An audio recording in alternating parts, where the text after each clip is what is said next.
আইন শৃঙ্খলা পরিস্থিতির ক্ষেত্রে বারবার গত 4-5 দিন ধরে 6-7 দিন ধরে আমরা যেসব কথাগুলি বলছি সেসব কথাগুলি যদি আমরা নাও বলি, অনেকেই বলছে যে আইন শৃঙ্খলা পরিস্থিতির যে এরকম মারাত্মক অবনতি হচ্ছে এর পেছনে সরকারের ভিতরে কোনো সরকার লুকিয়ে থাকার কথা কেউ কেউ বলছেন, কেউ কেউ বলছেন সরকারেরই কোনো একটা অংশ কাউকে ভয় দেখানোর জন্য বা নিজেরা আরেক কিছুদিন ক্ষমতায় থেকে যাওয়ার জন্য অথবা বিএনপিকে ঠেকানোর জন্য এটি করে থাকতে পারেন।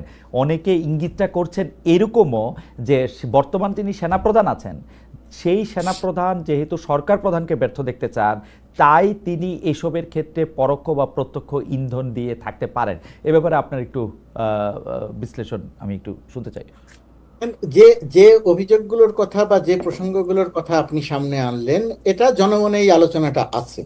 আমি যদি বলি যে না এগুলো ঠিক না, তাহলে এটা হবে না। হয়তো ঠিক না, কিন্তু জনমনে এই আলোচনাটা আছে। এই আলোচনাটা থাকার ফলে আছে কেন? এই আলোচনাটা থাকে বা এই রকমের আলোচনা থাকে মূলত একটি কারণে থাকে। সেটি হচ্ছে দেশের মানুষ সবসময় আইন শৃঙ্খলায় একটা মোটামুটি একটা স্বাভাবিক অবস্থা দেখতে চায় না।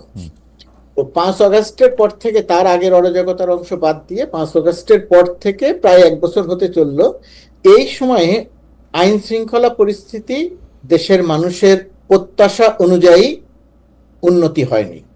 কোনো কোনো ক্ষেত্রে প্রত্যাশা এত বড়ভাবে ধাক্কা খেয়েছে যে যে কোনো মানুষ, ধরেন 5 আগস্টের আন্দোলনের সবচেয়ে বড় সমর্থক যে মানুষটা ছিল সেই মানুষটাও হোঁচট খেয়েছে। এটা একটা বাস্তবতা। সেই বাস্তবতায় আমি সরকারের খুব ছোটভাবে এবং দেশ থেকে দূরে অবস্থান করে যেভাবে দেখেছি, সেটা দেখেছি যে এক ধরনের একটা চেষ্টা সরকারের মধ্যে আছে, কিন্তু যিনি বা যারা চেষ্টা করছেন তাদের চেষ্টাগুলো সঠিক পথে হচ্ছে কিনা সেটা নিয়ে একটা প্রশ্ন ছিল। আর এর বাইরে আরেকটা ব্যাপার আমার মনে হয় যে আইন শৃঙ্খলা পরিস্থিতি উন্নতি না হওয়ার ক্ষেত্রে আরেকটা জিনিস কাজ করেছে। একেবারে যে উন্নতি হয়নি তা না, মাঝখানে শুরুতে যেরকম একেবারে ভেঙে পড়েছিল, তারপরে সেই জায়গা থেকে মোটামুটি ভাবে একটু উত্তরণ হয়েছে। আবার মাঝে মাঝে এমন দু একটা ঘটনা ঘটেছে যে ঘটনার পরিপ্রেক্ষিতে এটা বলার সুযোগ থাকে না যে আইন শৃঙ্খলা পরিস্থিতির উন্নতি হয়েছে। আমার কাছে মনে হয় এটার ষড়যন্ত্র তত্ত্বের চেয়ে আপনি যে সমস্ত কথা বললেন, কেউ কেউ চাইতে পারে বিএনপিকে ঠেকানোর জন্য সেনাপ্রধান এই সরকারকে ব্যর্থ দেখতে চান, এইরকম নানা রকমের ইকুয়েশনের কথা বললেন। আমার কাছে এই ইকুয়েশন খুব বেশি গুরুত্বপূর্ণ নয়। নির্বাচন পিছিয়ে ক্ষমতায় বেশি দিন থাকবে, এই বক্তব্যের কোনো ভিত্তি নেই। এই সরকার, ডক্টর ইউনূসের সরকার, ডক্টর ইউনূস নির্বাচন পিছিয়ে একদিনও বেশি ক্ষমতায় থাকবেন না, এটা আপনি নিশ্চিত থাকতে পারেন। তাহলে এই প্রশ্নগুলো আসে কেন বা এই ঘটনাটা ঘটলো কেন? আমার ধারণা এই ঘটনাটা ঘটলো, এটা আপনি সরকারের ব্যর্থতা বলতে পারেন। সেটি হচ্ছে যে রাজনৈতিক দলগুলোর মধ্যে যে পারস্পরিক শ্রদ্ধাবোধ তৈরি হওয়ার কথা ছিল, তৈরি হওয়ার কথা বলছি, আমি বলছি বিগত 17 বছর ছিল না, তৈরি হওয়ার কথা ছিল। নতুন যে রাজনৈতিক দলটা গঠিত হলো, সেই রাজনৈতিক দলটার সঙ্গে বড় রাজনৈতিক দল বিএনপির যে এক ধরনের হৃদ্যতাপূর্ণ সম্পর্ক মানুষ প্রত্যাশা করেছিল, সেই জায়গাগুলো হয়নি। পরস্পরের থেকে অনেক দূরে অবস্থান করেছে। একসময় বিএনপি জামাত অনেক কাছে ছিল, এখন বিএনপি জামাতের মধ্যে দূরত্ব। এনসিপি গঠিত হয়েছে, এনসিপির সঙ্গে বিএনপির একটা বন্ধুত্বপূর্ণ সম্পর্ক থাকবে, সেটা হয়নি। দিন দিন শুরুর দিকে সেরকম আলোচনা থাকলেও দিন দিন সেই জায়গাটাতে একটা বড় দূরত্ব তৈরি হয়েছে। অর্থাৎ রাজনীতিতে সুস্থ ধারা ফিরে আসে নাই। রাজনীতিতে এখনো পরস্পরের প্রতি অভিযোগ দেয়া, ব্লেম দেয়া, এই যে রাজনৈতিক ভাবে একমত হতে না পারে। একমত বলতে সব বিষয়ে একমত হবো তা বলছি না, আমি বলছি মেজর ইস্যুতে একমত হতে পারার যে দুর্বলতা, সেটা আমাদের রয়ে গেছে। এবং সেই রয়ে যাওয়ার সুযোগে আইন শৃঙ্খলা পরিস্থিতির অবনতি হচ্ছে, মাঝে মধ্যেই সেটা অনেক বড়ভাবে অবনতি হচ্ছে, যেটা সাধারণ জনমনে খুব বড় রকমের প্রশ্ন তৈরি করছে।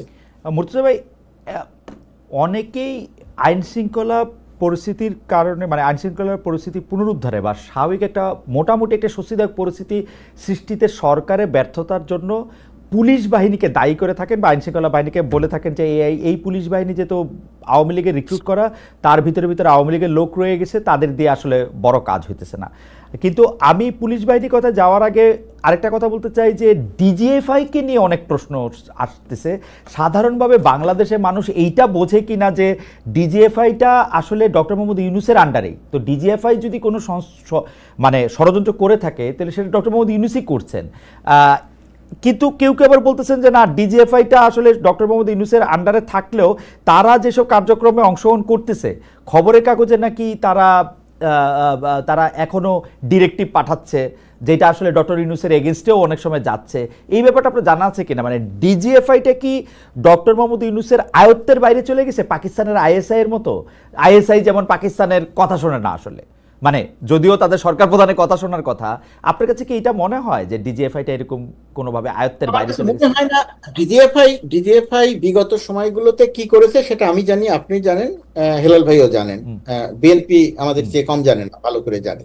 কিন্তু সেই ডিজিএফআই বর্তমান সময়ে একই ধারায় কাজ করছে বা বর্তমান সরকার ডক্টর ইউনূসের এগেনস্টে কাজ করছে, আমার কাছে সেটা মনে হয় না। দুই একটা ঘটনার পরিপ্রেক্ষিতে সেটা বলা যায়। আরেকটা জিনিস আমাদের একটু মোটামুটিভাবে আমার যে ধারণাটা তৈরি হয়েছে, সেই ধারণাটা হচ্ছে ডক্টর মোহাম্মদ ইউনূসের কোনো দুর্বলতা থাকতে পারে, তিনি হয়তো যে কাজটি যেভাবে করা দরকার ছিল সেই কাজটি করতে পারেন নাই বলে আমরা অভিযোগ করতে পারি, সাংবাদিকরা অভিযোগ করতে পারে, গণমাধ্যম অভিযোগ করতে পারে। কিন্তু ডক্টর মোহাম্মদ ইউনূসের এগেনস্টে গিয়ে সরকারের কোনো একটা উইং তাকে বিপদে ফেলার মতো কাজ করবে, তারা চেষ্টা করতে পারে। কিন্তু এটা করলে শেষ পর্যন্ত গিয়ে তাদের অনেক খারাপ পরিণতির মুখোমুখি হতে হবে বলে আমার ধারণা। সেই কারণে আমার কাছে মনে হয় না যে ডিজিএফআই ওই রকম কোনো জায়গাতে এইভাবে কাজ না। মুর্তজা ভাই, আপনি হেলাল ভাইকে সাক্ষী রেখে আমাদের যে প্রত্যক্ষ অভিজ্ঞতা ডিজিএফআই বিশেষ করে গত 20 বছরে, আমি শুধু 15 বছরে বলবো না, এই 15 বছরে এটা সবচেয়ে বেশি হয়েছে, এর আগের 5 বছরও সেটা ছিল, বিশেষ করে তত্ত্বাবধায়ক সরকারের সময়, মানে মঈনুদ্দিন ফখরুদ্দিনের তত্ত্বাবধায়ক সরকারের সময়ও সেটা সাংঘাতিক রকমের ছিল। সরকার প্রধান ডিজিএফআইকে ব্যবহার করে তার কায়েমি স্বার্থ বলি, পলিটিক্যাল উইল বলি, এমনকি চুরি ডাকাতি গুন্ডামি বদমাইশিগুলিও ডিজিএফআইকে দিয়েই করছে। এখন ডক্টর মোহাম্মদ ইউনূস যখন ডিজিএফআইকে এই কাজে ব্যবহার করতেছেন না, যদি আমরা ধরে নেই, তাইলে কি ডিজিএফআই মনে মনে বিদ্রোহ করে এবং তার দুর্বলতার সুযোগ দিয়ে তারা অন্য ট্যাগ করতেছে কিনা, আপনার এরকম লক্ষণে মনে হয় কিনা? করতেছে কিনা সেটা তো বলতে পারবো না, আমার কাছে এটার কোনো প্রমাণ নাই। কিন্তু আমি আপনাকে আবার একটা কথা বলি, যে আপনি খুব সঠিকভাবে বলছেন যে অন্য সরকার প্রধানরা ডিজিএফআই কে যেভাবে অতীতে ব্যবহার করেছে, আমাদের একটা বড় দুর্বলতা কি, যে আমরা অতীতের সরকারগুলো যে ব্যবহার করেছে, কেউ কোনোদিন এসে এই জবাবদিহিটা নিশ্চিত করতে চায়নি যে এভাবে কেন ব্যবহার করা হয়েছিল। বর্তমান সরকারের সময়ও এই জায়গাটাতে একটা দুর্বলতা রয়ে গেছে। আর ডক্টর মোহাম্মদ ইউনূস যেহেতু ডিজিএফআই কে ব্যবহার করছেন না, ডিজিএফআই এর ভেতরে কোনো একজন দুইজন ব্যক্তির একটা উচ্চাকাঙ্ক্ষা থাকতে পারে যে আমরা আগে এত ক্ষমতা ছিল, এত কিছু করতাম, একে ধরতাম, ওকে মারতাম, একে গুম করতাম, অমুক অফিসে গিয়ে হুমকি দিয়ে আসতাম, আলোচনা করার জন্য কোনো একটা রিপোর্ট নিয়ে কথা বলতে বলতে প্রধানমন্ত্রী এই নিউজটা পছন্দ করেন না, এটা পত্রিকা অফিসে গিয়ে বলে আসতাম। এখন আমরা সেই কাজগুলো করতে পারিনি, এটা যদি কেউ মনে করে থাকেন করতে পারেন। এতদিন ক্ষমতা ভোগ করছেন, সেই জায়গাতে করে থাকতে পারেন। কিন্তু সরকারের জায়গা থেকে এটাকে প্রথমত উৎসাহিত করার কোনো কারণ বা সুযোগ নাই, ডক্টর ইউনূস এটা করছেন না। দ্বিতীয়ত কথা, কেউ যদি এটা করে থাকেন, করতে পারেন, একবার দুইবার তিনবার করতে পারেন, কিন্তু তিনি যখনই চিহ্নিত হবেন তখন আপনি নিশ্চিত থাকতে পারেন তার বিরুদ্ধে কঠোর ব্যবস্থা নেওয়া হবে। এই ব্যবস্থা নেওয়ার জায়গাটা থেকে কেউ বিরত। আমি আপনার কাছে আবার ফিরবো যে সরকারের কন্ট্রোলটা আইন শৃঙ্খলা বাহিনীর উপর কতটা আছে সেই প্রসঙ্গ করে, কারণ কন্ট্রোল করতে হলে কিছু আমরা মানে নিয়ন্ত্রণ করতে হলে কিছু লক্ষণও আমরা বিচার করতে পারি, সেই লক্ষণগুলি আমরা বিচার করবো। আমরা একটু হেলাল ভাইয়ের কাছে যাই। হেলাল ভাই, আপনাকে আমি যে প্রশ্ন করতে চাইছিলাম, দর্শকরা সেরকম প্রশ্নই করতেছে আসলে, বা মন্তব্য দিতেছে, আমি মন্তব্যগুলির কিছু জিস্ট পড়ে শোনাই, তাইলে মানে বা একটা দুটা জিস্ট বলি, কারণ মানুষ আবার নিজেদের নামে না, কিরকম মানে ছদ্মনামে, যেমন আমি যে মন্তব্যটা এখন দেখতে পাচ্ছি সেটা হচ্ছে ক্লাসিক মার্ট, মানে এটা তো নিশ্চয়ই মানুষের নাম হইতে পারে না, এটা কোনো একটা দোকানের নাম ব্যবহার করে বা প্রতিষ্ঠানের নাম ব্যবহার করে সে লিখতেছেন। উনি বলতেছেন যে বাট মন্তব্যগুলি এরকম যে, খালেদ ভাই, আমার একটা প্রশ্ন, আমি একদম কোট আনকোট করতেছি, যারা দলের কর্মী নিয়ন্ত্রণ করতে পারে না তারা 18-20 কোটি মানুষের দেশ চালানোর স্বপ্ন দেখে। হেলাল ভাই, আমার প্রশ্ন, আমি ধরে নিলাম যে বিএনপি এই কর্মীদের বহিষ্কার করছে, বা তারা আসলে বিএনপির কর্মী কেমন কর্মী তা আমরা জানি না। আমরা 4,500-এর বেশি কর্মীকে, বিএনপি থেকে নেতাকর্মীকে বহিষ্কার করা হয়েছে, নেতাদের কথা বলার জন্য শোকজ দেওয়া হয়েছে, দলের প্রধান বারবার আহ্বান জানাচ্ছেন যে আপনারা এগুলি করবেন না। কিন্তু আমি এই পুরা কাজটাকে দেখতেছি হচ্ছে অরণ্যে রোদন। নেতার কাজ, নেতার কথা, নেতার আহ্বান কর্মীরা শুনতেছেন না। এখন আপনি বলতে পারেন যে 18 কোটি দেশের লোকে 4,500 কি এমন নাম্বার, বিএনপি 5 কোটি 7 কোটি লোকের মেম্বার, তার কি এরকম নাম্বার না। হেলাল ভাই, ঘটনা এটা না। সত্যি সত্যি আপনি আমার উপরে আস্থা রাখতে পারেন। আপনি এই অনুষ্ঠানে আসবেন জেনে গত 2-3 দিনে বাংলাদেশের অন্তত 30টা জেলার বিভিন্ন মানুষের সাথে আমি কথা বলছি। সব মানে আমি যাদের সাথে কথা বলছি তাদের বেশিরভাগের অভিযোগ হচ্ছে চাঁদাবাজি করতেছে বিএনপি, থানা উপজেলা দখলে নিছে বিএনপি, ইউএনও অফিসে ঢুকা যায় না হচ্ছে বিএনপির লোকদের জন্য। হেলাল ভাই, আমার অজ্ঞতা ক্ষমা করবেন, কিন্তু এইটাই এখনকার পরিস্থিতি। আপনি যদি আমাদের একটা ব্যাখ্যা করতেন। আমি এখন বলতে চাই যে আসলে ক্ষমতায় ডক্টর মোহাম্মদ ইউনূস বৈশা নাই, ক্ষমতা এখন অলরেডি বিএনপির কাছে, যেটাকে পাওয়ার আমি বলি সেইটা। হেলাল ভাই যদি একটু বলতেন। ধন্যবাদ আপনাকে।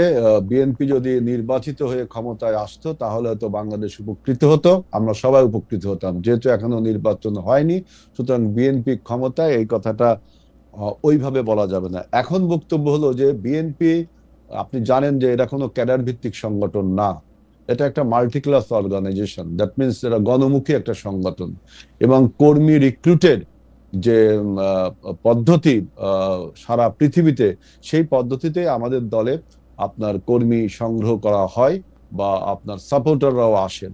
এখন আপনি দেখবেন যে আমরা এই সমস্ত যে সমস্ত সাপোর্টার বা কর্মী বা সমর্থকরা যখন কোনো অন্যায়, হয়রানিমূলক বা নির্যাতনমূলক কর্মকাণ্ড করে, সেটাকে আমরা অ্যাড্রেস করছি কিনা, অ্যাকসেপ্ট করছি কিনা, নাকি ডিনাই করছি, এটা কিন্তু একটা ইম্পর্টেন্ট জিনিস। আমরা সেটাকে অ্যাকসেপ্ট করছি, আমরা ডিনাই করছি না, এবং আমরা যে আমাদের যে ক্ষমতা, সেই ক্ষমতা নিয়ে আমরা তাদের উপরে একটা ব্যবস্থা নিচ্ছি। আমার এখানে একটা বক্তব্য যে এই যে আন্দোলনী যে কর্মীগুলো আপনি বলছেন, এই আন্দোলনী কর্মীদেরকে আবারও পুলিশে গ্রেফতার করার জন্য আমরা অনুরোধ করছি। আমি যদি একটা উদাহরণ দিই, যে আমাদের নাটোরে একটা ইন্টারনাল আমাদের একটা কনফারেন্স হচ্ছিল, সেখানে আমাদের বিএনপি নিজেদের মধ্যে একটা গন্ডগোল হয়। আমরা তখন কেন্দ্র থেকে প্রতিনিধি পাঠিয়ে যারা যারা গন্ডগোলে জড়িত তাদের নামে মামলা দেওয়ার জন্য আমরা পুলিশকে বললাম। পুলিশ আমাদের মামলাটা না নিয়ে বলল যে এটা যারা ভিকটিম বা সংক্ষুব্ধ তারা মামলা করবে। আবার দেখেন একই ঘটনা নরসিংদীতেও ঘটেছে। পয়েন্ট নাম্বার 2, এবার আপনি আসেন যে ঢাকার যে পুরনো ঢাকার যে ঘটনাটা ঘটলো, যে নৃশংস পৈশাচিক হত্যাকাণ্ড, নেককারজনক হত্যাকাণ্ড, আমরা এই ঘটনাটাকে যারা যারা জড়িত তাদেরকে বিচার এবং গ্রেফতারের জন্য অনুরোধ করলাম, আহ্বান জানালাম, এবং আমরা কখনো এটাকে ডিনাই করলাম না। আমার কাছে কোশ্চেন হলো যে ভিডিওতে আপনি দেখলেন যে বড় পাথরটি এনে প্রাণঘাতী আঘাতটা করা হলো এই ছেলেটাকে, সেই ব্যক্তিটাকে কিন্তু এখনো আইডেন্টিফাই করা গেল না, সেই ব্যক্তিকে ধরা ছোঁয়ার বাইরে রয়ে গেল, এবং তার নামে মামলাও হয়নি। পরিবার থেকে বলছে যে কেন তার নামে মামলা হচ্ছে না, মানে যে প্রাণঘাতী আঘাতটা করলো। এটা দিয়ে হেলাল ভাই, আমি এই বয়ানটা আমি বুঝাতে চাচ্ছি, আমি ন্যারেটিভটা 3-4 দিন ধরে বিএনপির লোকদের কাছে শুনতেছি, তারা আইডেন্টিফাই করা যায় নাই দেখে কি বুঝা গেল? আপনার প্রশ্নের উত্তর দিয়ে বুঝাচ্ছি যে আপনি যে বলছেন যে দল তার সংগঠনকে সংগঠিত করতে পারছেন, তাই বলছি। সেই উত্তরে বলছি যে আমরা আমাদের যে স্বার্থ, মানে সমর্থনা, আমাদের যে সক্ষমতা, যে সাংগঠনিক সক্ষমতা, আমরা তার ক্ষমতাই নেই যে তাদেরকে আমরা গ্রেফতার করব বা বিচার করব। এখন আপনি বলেন যে কোন রাজনৈতিক দল কি কোনো ডিসিপ্লিনারি ফোর্স, যে আপনার বাংলাদেশের প্রতিটা রাজনৈতিক দলে এই সমস্যা তো রয়েই গেছে। আমি কোশ্চেনটা কোন রাজনৈতিক দল বলেন? না, কোন রাজনৈতিক দল দিয়ে তো আমার আসলে এখন প্রসঙ্গ না, প্রসঙ্গ বিএনপি নিয়ে।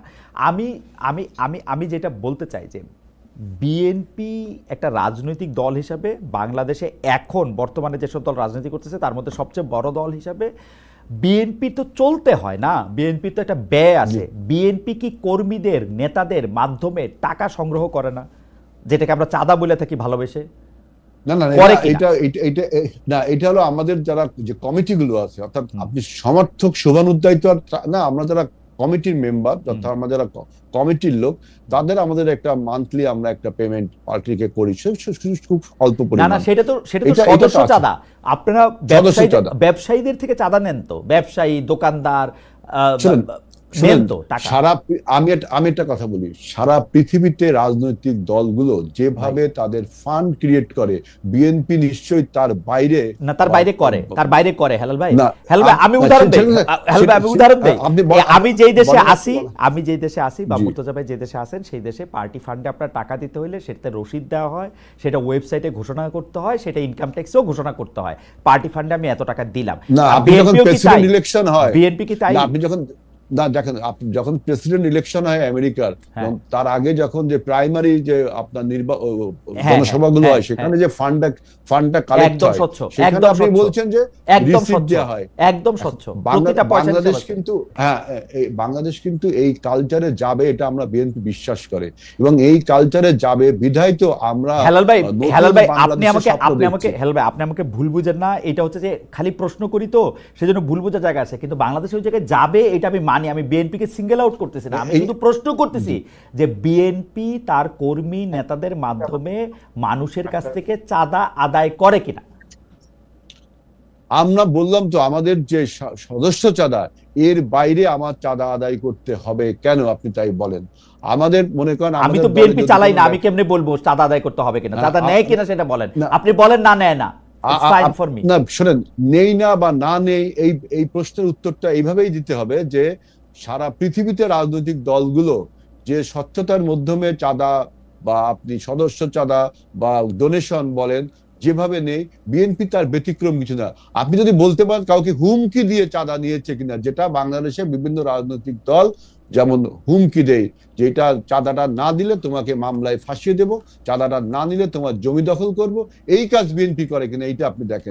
এখন আমার দলে অনেক নেতা আছে, তারা বড় বড় ব্যবসায়ী। এখন সে মনে করে আমি যদি আজকে অনেক টাকার মালিক হই বৈধভাবে, আমি পার্টিকে কিছু টাকা হেল্প ডোনেট করতেই পারি, করতে পারি না? আবার আমি যদি পার্টির বাইরের কোন লোককে যদি হুমকি দিয়ে টাকা নিই, তখন আপনি বলতে পারেন যে হ্যাঁ আপনি তাকে হুমকি। বিএনপি একটা স্বচ্ছ রাজনীতির কথাই, কিন্তু আমরা আমাদের এই 31 দফা যদি আপনি ভালোভাবে বিটুইন দ্য লাইন্স পড়েন, আমরা কিন্তু বলেছি যে স্বচ্ছ প্রক্রিয়ার মধ্যে রাজনৈতিক স্বচ্ছতা আনতে হবে। ভাই এইখানে গল্পটা আমি এইখানে কি একটু আপনাকে জানতে চাইতে পারি যে ধরেন পার্টি যারা বিএনপি করে, ধরেন ঘোষণা দেয়া যায় বিএনপি সদস্য বা বিএনপি শুভাকাঙ্ক্ষী, তারা বাইরে, যেমন ধরেন আমরা কয়েকদিন আগে দেখলাম যে কেউ একজন ওয়ালটনের কাছ থেকে চাঁদা চাইতেছে বা কেউ একজন কারো কাছ থেকে ফোন নাম্বার নিচ্ছে, আপনার এরকম ব্যবস্থা বিএনপিতে নাই? আমি আপনাদের খালিদ ভাই আমাকে একটু বলেন, দেখেন আমার এই তত্ত্ব দিচ্ছি আমি, একটা থিওরি, কিভাবে নেবেন যাবে না। চাঁদাবাজি বা সন্ত্রাসী is a case of individuals, it is not a case of political decision. এখন কেউ ওয়ালটনের কাছে চাঁদা চাইলো, সে তার নিজস্ব চাঁদাটা চাইলো, সে যখন বিপদে পড়ে তখন সে পার্টির নামটা ইউজ করে, তখন পার্টি সেটাকে স্বীকার করছে কিনা বা পার্টি ব্যবস্থা নিচ্ছে কিনা এইটা আপনি দেখবেন। এই জন্য আমি বলছি চাঁদাবাজি যে কেস অফ ইন্ডিভিজুয়াল, এটা কোনো পলিটিক্যাল ডিসিশনে হয় না। এখন কোন একজন নেতা, এখন আমি যদি ওয়ালটনের কাছে চাঁদাবাজি করি, ওয়ালটন ন্যাচারালি বলবে যে হেলাল বিএনপি করে, বিএনপি চাঁদাবাজি করছে। বিএনপি কি আমাকে বলছে ওয়ালটনের কাছে টাকা চাইতে? বিএনপি যদি বলে হ্যাঁ হেলালকে আমি বলেছি বা হেলালকে আমি সার্টিফাই করছি, তখন আপনি এটা পার্টির চাঁদাবাজি বলতে পারেন। অর্থাৎ চাঁদাবাজি is a case of individual, এটা কোনো পলিটিক্যাল ডিসিশন হয় না। আপনি কথা আমরা দুইটা জিনিস একদম স্পষ্ট বুঝতে পারলাম। এক হচ্ছে যে চাঁদাবাজিটা হচ্ছে যে একটা ইন্ডিভিজুয়াল কেস, পার্টির পক্ষ থেকে বিএনপির পক্ষ থেকে এরকম হুমকি দিয়ে চাঁদার কোনো রকম কোনো ঘটনা নাই। দুই, আমরা যেটা বুঝতে পারলাম যে সেটা হলো যে বিএনপিতে যারা শুভানুদ্দি আছে, যারা বিএনপি সমর্থক আছে, তারা বিভিন্ন সময় বিভিন্ন টাকা ডোনেশন দিতে পারে, সেটা দিয়েও থাকে। আপনারা কি কখনো, হেলাল ভাই একটু ছোট করে বলবেন, আপনাকে কখনো ভাবছেন যে এই ব্যাপারটা একটু স্বচ্ছ করে তুলবেন? কেন আমি এই কথা বলতেছি যে আমরা কিন্তু দেখতে পাচ্ছি যে বাংলাদেশের যত পলিটিক্যাল শো অফ, ইভেন উনি যদি বাংলাদেশের সর্বোচ্চ বড়লোক হয়ে থাকেন, মানে উনার যদি দাদা বা নানার জমিদারিও থাকে, উনি এটা জমিদারি থেকে টাকাটা ব্যয় করেন না আসলে, মানে এরকম জমিদারি থেকে ব্যয় করছেন, রাজনীতির জন্য ট্রাক বা বাস বা গাড়ি ভাড়া করছেন বাবার টাকা থেকে, এটা আমরা অনেক বেশি দেখি না। এইটা আপনারা কি মানে কেন্দ্রীয়ভাবে এনশিওর করতে পারেন যে এটা আসলে চাঁদার মাধ্যমে জোগাড় করা হয় নাই বা কোনো না কোনো সুবিধা দিয়ে এটা জোগাড় করা হয়? এখানে তো আপনি শাক দিয়ে মাছ ঢাকতে পারবেন না। বাংলাদেশের সোসাইটি, বাংলাদেশের রাষ্ট্র ব্যবস্থা, বাংলাদেশের ইকোনমিক কালচার, আমাদের এই সবকিছু বিবেচনা রাখতে হবে। আপনি রাতারাতি এই সবকিছু বদলাতে পারবেন না, এগুলো বদলাতে হবে বিধায় আমরা বলেছি একটা নতুন বাংলাদেশের স্বপ্ন আমরা দেখি। আপনি সোসাইটির যে স্ট্রাকচার, সোসাইটির যে কালচারাল রিলেশন, এটা আপনাকে মাথায় রাখতে হবে। আপনি যে দেশে বাস করেন সে দেশের ইকোনমিক যে ট্রান্সপারেন্সি, আপনার দেশে সবসময় ইকোনমিক ট্রান্সপারেন্সি আছে তা না, কিন্তু সেখানেও আপনার অস্বচ্ছতা আছে। আমাদের দেশে এই অস্বচ্ছতার পরিমাণটা বেশি। টোটাল সমাজ ব্যবস্থাকে বাদ দিয়ে আপনি রাতারাতি কোনো কিছু করতে গেলে সেটা তো জুলুম হবে এক ধরনের। আমি সেজন্য বলছি আমাদের ইকোনমিক যে কালচার, আমাদের সোসাইটির যে কালচার, মানুষের যে কালচার, নৈতিকতার যে কালচার, আমাদের এইগুলোকে পরিবর্তন করতে হবে। আপনি অযথা যদি একটা দলকে বলেন, এই দোষ শুধু দলের না, সরকারের, রাষ্ট্রের, বিভিন্ন গোষ্ঠী, বিভিন্ন পরিবারেরও আছে এরকম। একজন বিখ্যাত ব্যক্তি যখন তার মেয়ের বিয়ে দেয়, দেখা যাচ্ছে সে অত 10 লাখ টাকার মালিক খরচ করছে 20 লাখ টাকা, টাকাটা কোত্থেকে আসলো? এই যে জবাবদিহিতা, এই জায়গাটা যদি আপনি নিশ্চিত করতে পারেন, অর্থাৎ আমাদের তখন আপনি বলতে পারবেন। আমার মনে হয় আপনি একদম সমস্যার গোড়ায় হাত দিয়েছেন। আমরা ব্যক্তি বা পরিবার বা সমাজ পর্যায়েও এগুলি জিনিস অ্যালাউ করি বা আশা করি বা অন্যকে বাধ্য করি বলে এটা আসলে পলিটিক্যাল পার্টির মধ্যে এটা অনুবাদ হয়। এটা আপনি ঠিকই বলছেন, আমি আপনার সাথে একমত হেলাল ভাই। আমি একটু মুর্তজা ভাইয়ের কাছে যাই, যে মুর্তজা ভাই সরকারের প্রশ্নে বা প্রসঙ্গে একটা প্রশ্ন আপনার কাছে আনতে চেয়েছিলাম, যে সরকারের আসলে নিয়ন্ত্রণ আছে কিনা, এই সরকার আসলে আইন শৃঙ্খলা বাহিনীগুলির উপর নিয়ন্ত্রণ রাখে কিনা, বা সরকার এক ধরনের চোখবদ্ধ করে একটি উট পাখি, বালিতে মুখ গুজে থাকা উট পাখি কিনা। সমস্যা হয় এবং যেটাকে আমি আসলে আমার আপনার দুজনেরই অনেক দিনের পরিচিত সাংবাদিক, বিখ্যাত দেশ বরেণ্য সাংবাদিক, এখন সরকারের মুখপাত্র বা আমরা যদি বলি যে প্রেস সেক্রেটারি, উনার কথাবার্তা বললেও আমরা অর্ধেক বুঝি না যে এটা মব না এটা প্রেশার গ্রুপ। আমরা এনসিপির লোকজনের কথাবার্তা শুনেও আমরা অর্ধেক বুঝি না।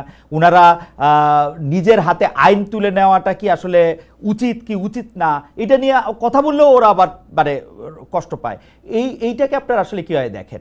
মানে ঘটনা হইলো খুন হইতেছে প্রকাশ্য দিবালোকে, ম্যাজিস্ট্রেসি পাওয়ার দিয়ে আর্মি সামনে আসে, সরকারের একজন খুবই যোগ্য স্বরাষ্ট্র উপদেষ্টা রয়েছেন, কিন্তু আসলে কোথাও কোনো কিছু কাজ করতেছে বা বইলা মনে হইতেছে না। এটাকে আপনি কিভাবে দেখেন? দেখেন, কিভাবে দেখার কিছু নাই আসলে। সাধারণ মানুষ যে চোখে দেখে, আপনি যে চোখে দেখেন, হেলাল ভাই যে চোখে দেখেন, ওই একটা চাঁদাবাজি বা একটা হত্যাকাণ্ড বা একটা অপকর্মের সঙ্গে বিএনপির কোনো একজন নেতা যখন বা কর্মী যখন জড়িত থাকেন, তখন হেলাল ভাই বা হেলাল ভাইয়ের উপরের নেতারা যেভাবে দেখেন, সাধারণ মানুষও সেভাবেই দেখেন। সুতরাং এইটাকে লুকানোর কিছু নাই। বালিতে মুখ লুকিয়ে আমি বলতে পারবো না যে সবকিছু ঠিক আছে, 1 নম্বর। 2 নম্বর হচ্ছে, আমি যে জায়গাটা বুঝি সরকারের আন্তরিকতার জায়গাটা নিয়ে, আমি মনে করি যে সরকারের একটা আন্তরিকতাটা আছে, কিন্তু সরকার যে জায়গাগুলোতে এখনো পর্যন্ত, আপনার প্রথম প্রশ্ন যে কন্ট্রোল এস্টাবলিশ করতে পারে নাই, সেটা তার অন্যতম একটা গুরুত্বপূর্ণ জায়গা হচ্ছে আইন শৃঙ্খলা পরিস্থিতি। সেই আইন শৃঙ্খলা পরিস্থিতি কন্ট্রোল করতে না পারার ক্ষেত্রে একটা প্রধানতম কারণ, সেনাবাহিনী ম্যাজিস্ট্রেসি ক্ষমতা নিয়ে রাস্তায় থাকলেও এই মূল কাজটা যেহেতু পুলিশ করে বা পুলিশকে করতে হয়, তো পুলিশকে এখনো পর্যন্ত পুরোপুরিভাবে অ্যাক্টিভ করা যায় নাই। না করতে যাওয়ার কিছু লজিক্যাল কারণ আছে। পুলিশের ভেতরে যে দলীয়করণ, যে সন্ত্রাসী কর্মকাণ্ড হয়েছিল, সেটার থেকে পুলিশ বিরত আছে এখন, কিন্তু এখনো পর্যন্ত পুরোপুরিভাবে কাজ করছে না। বিগত সরকারের সময় নিয়োগ পাওয়া লোকজন রয়ে গেছে, গুরুত্বপূর্ণ জায়গাগুলোতে তাদের অনেকে এখনো রয়ে গেছে। সবকিছু মিলিয়ে আমি যদি এটাকে এই অংশটুকুকে সামারাইজ করি, যে কন্ট্রোল প্রতিষ্ঠা করা বলতে যেটা বোঝায়, সেটা আসলে সরকার পুরোপুরিভাবে করতে পারে নাই। যে কারণে আপনি যে সমস্ত কথা বললেন, সেই সমস্ত কথা আরো অনেকে বলছে, আপনি একাই বলছেন না। এখন প্রশ্ন হচ্ছে, আমি যদি সরকার হই আর আপনি প্রশ্ন করবেন অথবা সমালোচনা করবেন, আমি এতে তেলে বেগুনে জ্বলে উঠবো, নাকি আমি মনে করব যে এই যে প্রশ্নটা করা হলো, এই যে সমালোচনাটা করা হলো, এই বিষয়টা আমি নতুন করে একবার একটু চিন্তা করব? আমি মনে করি সরকারের জায়গা থেকে এটা নতুন করে প্রতিটি যখন যে কথাটা আসবে, তখন সেটা নতুন করে চিন্তা করা উচিত। সেটা এনসিপি হোক, সেটা সরকারের কেউ হোক, কাউকেই প্রথমত কথা একবারে অস্বীকার করা উচিত নয়। দ্বিতীয়ত কথা, মানে না না না এরকম কোনো কিছু হয় নাই, সবকিছু ঠিক আছে, এটা বলা উচিত নয়। ইচ্ছা করলেই সরকারের পক্ষে সবকিছু করা সম্ভব হচ্ছে না, সেটুকু বলা উচিত। বলা দরকার, 1 নম্বর। 2 নম্বর পয়েন্ট আসলো, আপনি হেলাল ভাইয়ের সঙ্গে যে কথাগুলো বললেন এই জায়গাটার সঙ্গে আইন শৃঙ্খলা পরিস্থিতির একটা সম্পর্ক আছে। সম্পর্ক আছে বলতে, ধরেন বিএনপির অবস্থান যদি আমরা দেখি, ধরেন বিএনপির এমনও দেখা গেছে যে কোনো একটা অঞ্চলের একদল নেতা বালু বালু উত্তোলন করছে নদী থেকে অসৎভাবে। আমি সরাসরি আমার কথা দিয়ে বলি যে আমি ইউটিউবে কথা বলতে গিয়ে আমি সেই ঘটনাটা উল্লেখ করলাম, অমুক জায়গায় অমুক নেতার অনুসারীরা এইভাবে বালু উত্তোলন করছে, এই এই এই গ্রাম আছে, পাশে নদীর পাশে একটা বাড়ি আছে, সেই বাড়িটা দেবে যাচ্ছে। আমি বিস্মিত হয়ে লক্ষ্য করলাম যে 1 দিন বা 2 দিনের মধ্যে ওই যাদের বিরুদ্ধে অভিযোগ আসলো তাদের বিরুদ্ধে ব্যবস্থা নেয়, তাদেরকে সাসপেন্ড করা হচ্ছে। এখানে আবার সমস্যা আছে, এক পক্ষ সাসপেন্ড করতে চাইছেন, যিনি উপর থেকে সাসপেন্ড করেছেন তার পেছনে আবার তার কাছে গিয়ে আবার আরেক পক্ষ তদবির করছে যে না উনি তো আমার লোক, আমাদের লোক, এত বছর ত্যাগ স্বীকার করেছেন, সাসপেন্ড করা ঠিক হবে না, কিন্তু তারপরেও শেষ পর্যন্ত গিয়ে তাদেরকে ব্যবস্থা নেওয়া হয়েছে। এখন এটাকেই বিএনপি বলছে, যেটা হেলাল ভাইও যে কথাটা বললেন যে যখন যার বিরুদ্ধে অভিযোগ আসছে আমরা তো তার বিরুদ্ধে ব্যবস্থা নিচ্ছি। এটা হয় কি যে মানুষ তো একটার সঙ্গে আরেকটা মেলায়, আপনি যতই বলবেন যে না আমরা সেটা মেলাতে চাই না। ধরেন আমি শেষ করি খালেদ, যে ছাত্রলীগের যখন একজন একটা অপকর্ম করতো, ছাত্রলীগের পক্ষ থেকে কিন্তু একটা ব্যবস্থা নেওয়া হতো কি, যে তাকে বহিষ্কার করা হয়েছে। মানুষ হয় কি এখন বিএনপির এই বহিষ্কার করার সঙ্গে ওই ঘটনাটাকে মিলিয়ে ফেলছে, যে ছাত্রলীগও বহিষ্কার করতো, আপনারাও বহিষ্কার করছেন, কিন্তু ঘটনা তো বন্ধ হচ্ছে না, চাঁদাবাজি তো চলছে, দখল তো চলছে। এখন প্রশ্ন হচ্ছে চাঁদাবাজি বা দখল চলছে কিনা। আমার প্রথমত কথা এটা স্বীকার করতে হবে যেটা চলছে, তাহলে সরকার বন্ধ করছে না কেন? সরকার পারছে না পুরোপুরিভাবে, সরকার এই জায়গাটাতে আপনি সরকারকে দায় দিতে পারবেন। আর বিএনপি যে জায়গাটায় বলে যে তাহলে আমরা আর কি করবো, আমরা তো সরকার না, আমার কাছে যে জায়গাটা মনে হয় যদি আইন শৃঙ্খলা পরিস্থিতি নিয়ন্ত্রণ করতে হয় বর্তমান সরকার ব্যবস্থায়, ইন্টারিম সরকার ব্যবস্থায়, ডক্টর ইউনূসের সরকার ব্যবস্থায় প্রধান রাজনৈতিক দলগুলোর মধ্যে এক ধরনের একটা সম্মতি আসতে হবে। বিএনপি যেটা করছে যে মাঠ পর্যায়ে যে লোকটা গিয়ে চাঁদাবাজি করছে তার বিরুদ্ধে অভিযোগ আসলে তাকে বহিষ্কার করছে, কিন্তু ওই লোকটার নেতাকে ওই চাঁদার ভাগ অন্য কোন কোন নেতা পায়, সব নেতা নেয় আমি সেটা বলছি না, সব নেতা খারাপ আমি সেটা বলছি না, কোন কোন নেতা ওই চাঁদার ভাগ পায়। তো বিএনপি আমার ধারণা ব্যবস্থা নেয়ার ক্ষেত্রে তারা সরকারের উপরে নির্ভর করছে বা বলছে সরকার তাকে কেন গ্রেপ্তার করলো না, কিন্তু ওই নেতার যে কর্মী বাহিনী আছে বা মাস্তান বাহিনী আছে বা চাঁদাবাজ বাহিনী আছে সেটাকে নিয়ন্ত্রণ করছে না। ওই জায়গাটা যদি বিএনপি নিয়ন্ত্রণ করতে এবং সরকার যদি প্রশাসন দিয়ে অ্যাক্টিভ থাকতো, অর্থাৎ দুই পক্ষ যদি এক জায়গাতে আসতো, তাহলে আমার ধারণা আইন শৃঙ্খলা পরিস্থিতি অনেকটা উন্নতি হতো। এখন যে অবস্থা তার চেয়ে অনেক উন্নতি হতো। আমি একটু চট করে একটা কথা বলি মুর্তজা ভাই, আমরা কিন্তু এই সময় আবারও শেখ হাসিনা সরকারের সময়ের কথা আসি, আমরা কিন্তু দেখেছি যে শেখ হাসিনা সরকার একটা আইন শৃঙ্খলা পরিস্থিতি নিয়ন্ত্রণ করতে যেসব জায়গাগুলিতে ব্যর্থ হয়েছে, দুর্নীতি নিয়ন্ত্রণ করতে যেসব জায়গাগুলিতে ব্যর্থ হয়েছে, এর একটা বড় কারণ হচ্ছে তারা নিজেরাই দুর্নীতিতে অংশগ্রহণ করছে। আইন শৃঙ্খলা পরিস্থিতির অবনতি ঘটানোর পেছনে তাদের প্রত্যক্ষ মদত ছিল বা নিজস্ব স্বার্থ ছিল। একই ঘটনা আমরা এই সরকারের ক্ষেত্রে বলতে পারি কিনা, কেন নিয়ন্ত্রণ হচ্ছে না? আমি যখন দেখি জনাব মতিউর রহমান চৌধুরী মানবজমিনের সম্পাদক, তিনি যখন বলেন যে এই উপদেষ্টারা কি সবাই ভালো, তাদের বিরুদ্ধে তো আমরা একটা কথা লিখতে পারি না। যখন একটা কথা সামনেও আসে উপদেষ্টাদের সেক্রেটারিদের সম্পর্কে, উপদেষ্টাদের বাবা সম্পর্কে, উপদেষ্টারা বিভিন্ন জায়গায় বিভিন্ন কিছু করা সম্পর্কে, আরেকটা রাজনৈতিক দলের সাথে সংশ্লিষ্ট সম্পর্কে, কোনো দুর্নীতি দমন কমিশনকে চিঠি দেওয়া প্রসঙ্গে, আমরা কিন্তু এগুলিকে সরকারের মাধ্যমে শক্ত হাতে দমন হতে দেখি না। আপনার কাছে কি এইখানে মনে হয় না যে এই সরকার একটু ছোট, ইউনূস সরকার পুরোপুরি শেখ হাসিনা না, শেখ হাসিনা যদি 10-এ 10 হয়, ইউনূস সরকার 5 হাসিনা, এরকম অর্ধেক হাসিনা কমপক্ষে, এরকম কি মনে হয় না? না, আমার কাছে তা মনে হয় না।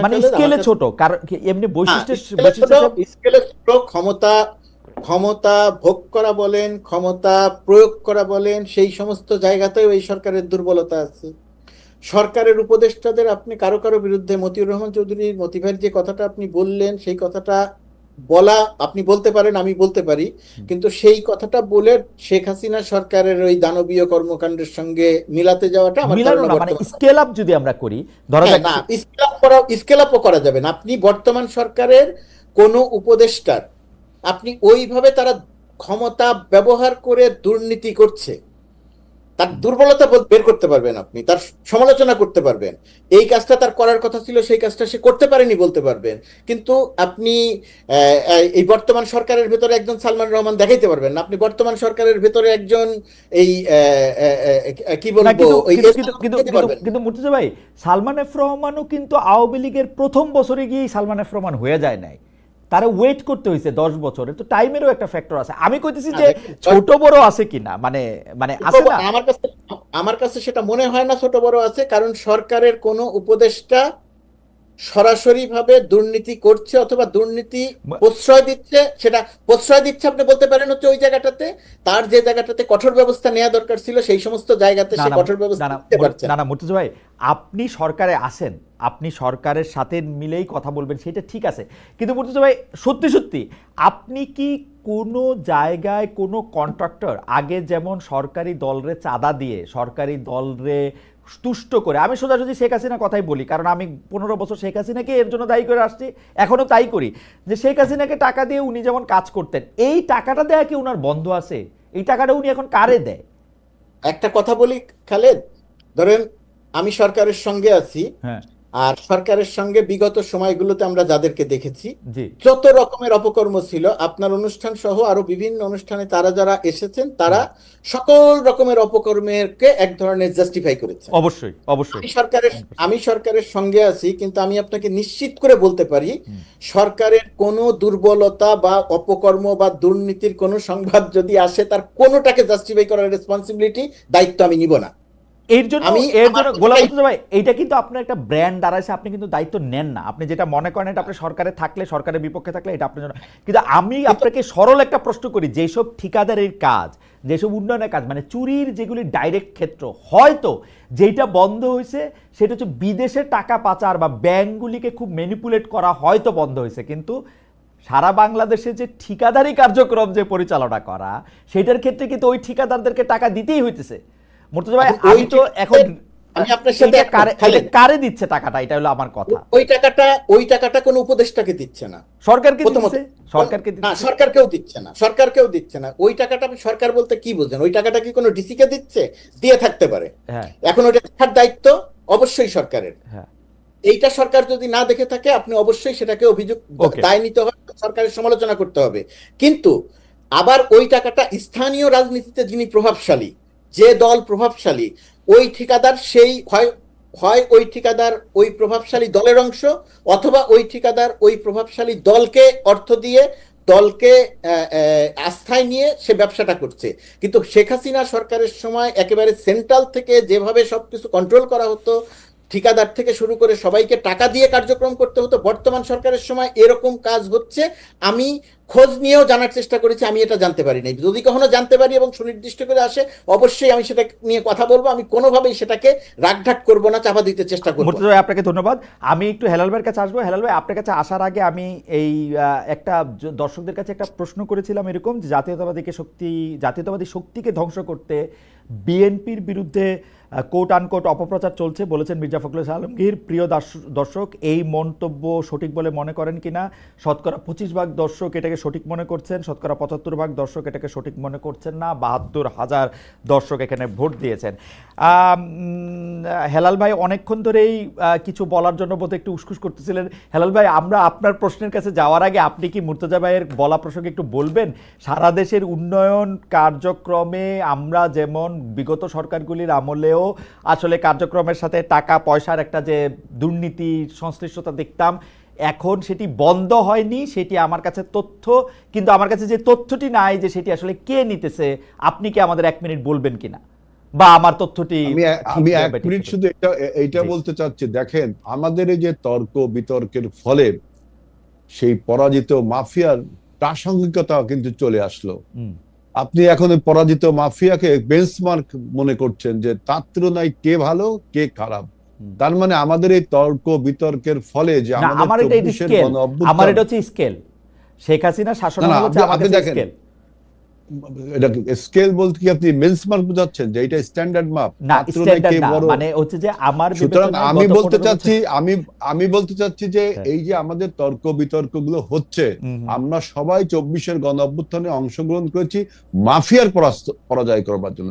সেই মাফিয়ার প্রসঙ্গ যখন চলে আসে তখন বুঝতে হবে যে আমাদের 24-এর গণ অভ্যুত্থান কি আপনার আবারও পরাজিত হতে যাচ্ছে। এইখানে আমি বলতে চাচ্ছি, দেখেন বাংলাদেশে এখন এই যে দোষারোপের রাজনীতিতে পিক অ্যান্ড চুজ একটা খেলা শুরু হয়েছে। কোন ঘটনাটাকে চুজ করবে, কোন ঘটনাটাকে পিক করবে। আপনি দেখেন যে পূর্ব ঢাকায় যে ঘটনাটা ঘটলো সেটাকে যেভাবে একটা ব্যবসায়িক হত্যাকাণ্ড, নো ডাউট, এ ব্যাপারে আপনাদের কারো কোনো দ্বিমত নেই। সে বিএনপি সমর্থন হতে পারে, যারা মেরেছে তারাও বিএনপি করতে পারে, যারা মার খেয়েছে তারাও বিএনপি করতে, কিন্তু এটা তো রাজনৈতিক হত্যাকাণ্ড না, এটা তো একটা ব্যবসায়িক হত্যাকাণ্ড। সেই ব্যবসায়িক হত্যাকাণ্ডকে রাজনৈতিক হত্যাকাণ্ড হিসেবে প্রচার করা হচ্ছে, তাই না? একই সাথে আপনি দেখবেন আমাদের খুলনায় আপনার রক কেটে গুলি করে হত্যা করা হলো, এবং রক কাটা কালচার কাদের, রক কাটা বাহিনী কাদের বলায় সবাই জানে। এই ঘটনাকে পিকও করা হলো না, এই ঘটনাকে আপনার রাজনৈতিক মহলে তত্ত্বগতভাবে বিশ্লেষণ করার বিষয় আনলো না। একই সাথে দেখেন উপদেষ্টা আসিফ মাহমুদের এলাকায় মুরাদনগরে একই পরিবারের 3 জনকে হত্যা করা হলো। সেই ঘটনাটাকেও কিন্তু আপনি আলোচনা জগতে আনলেন না, বরঞ্চ উপদেষ্টা বললেন যে আমরা নাকি এখন প্রস্তর যুগে বসবাস করছি। আমার তখন প্রশ্ন জাগে, তাহলে এই প্রস্তর যুগের জন্য কি আপনি দায়ী না? যেহেতু আপনি প্রো এস্টাবলিশমেন্ট অথবা এস্টাবলিশমেন্টের পক্ষে আছেন, আপনি সরকারে আছেন।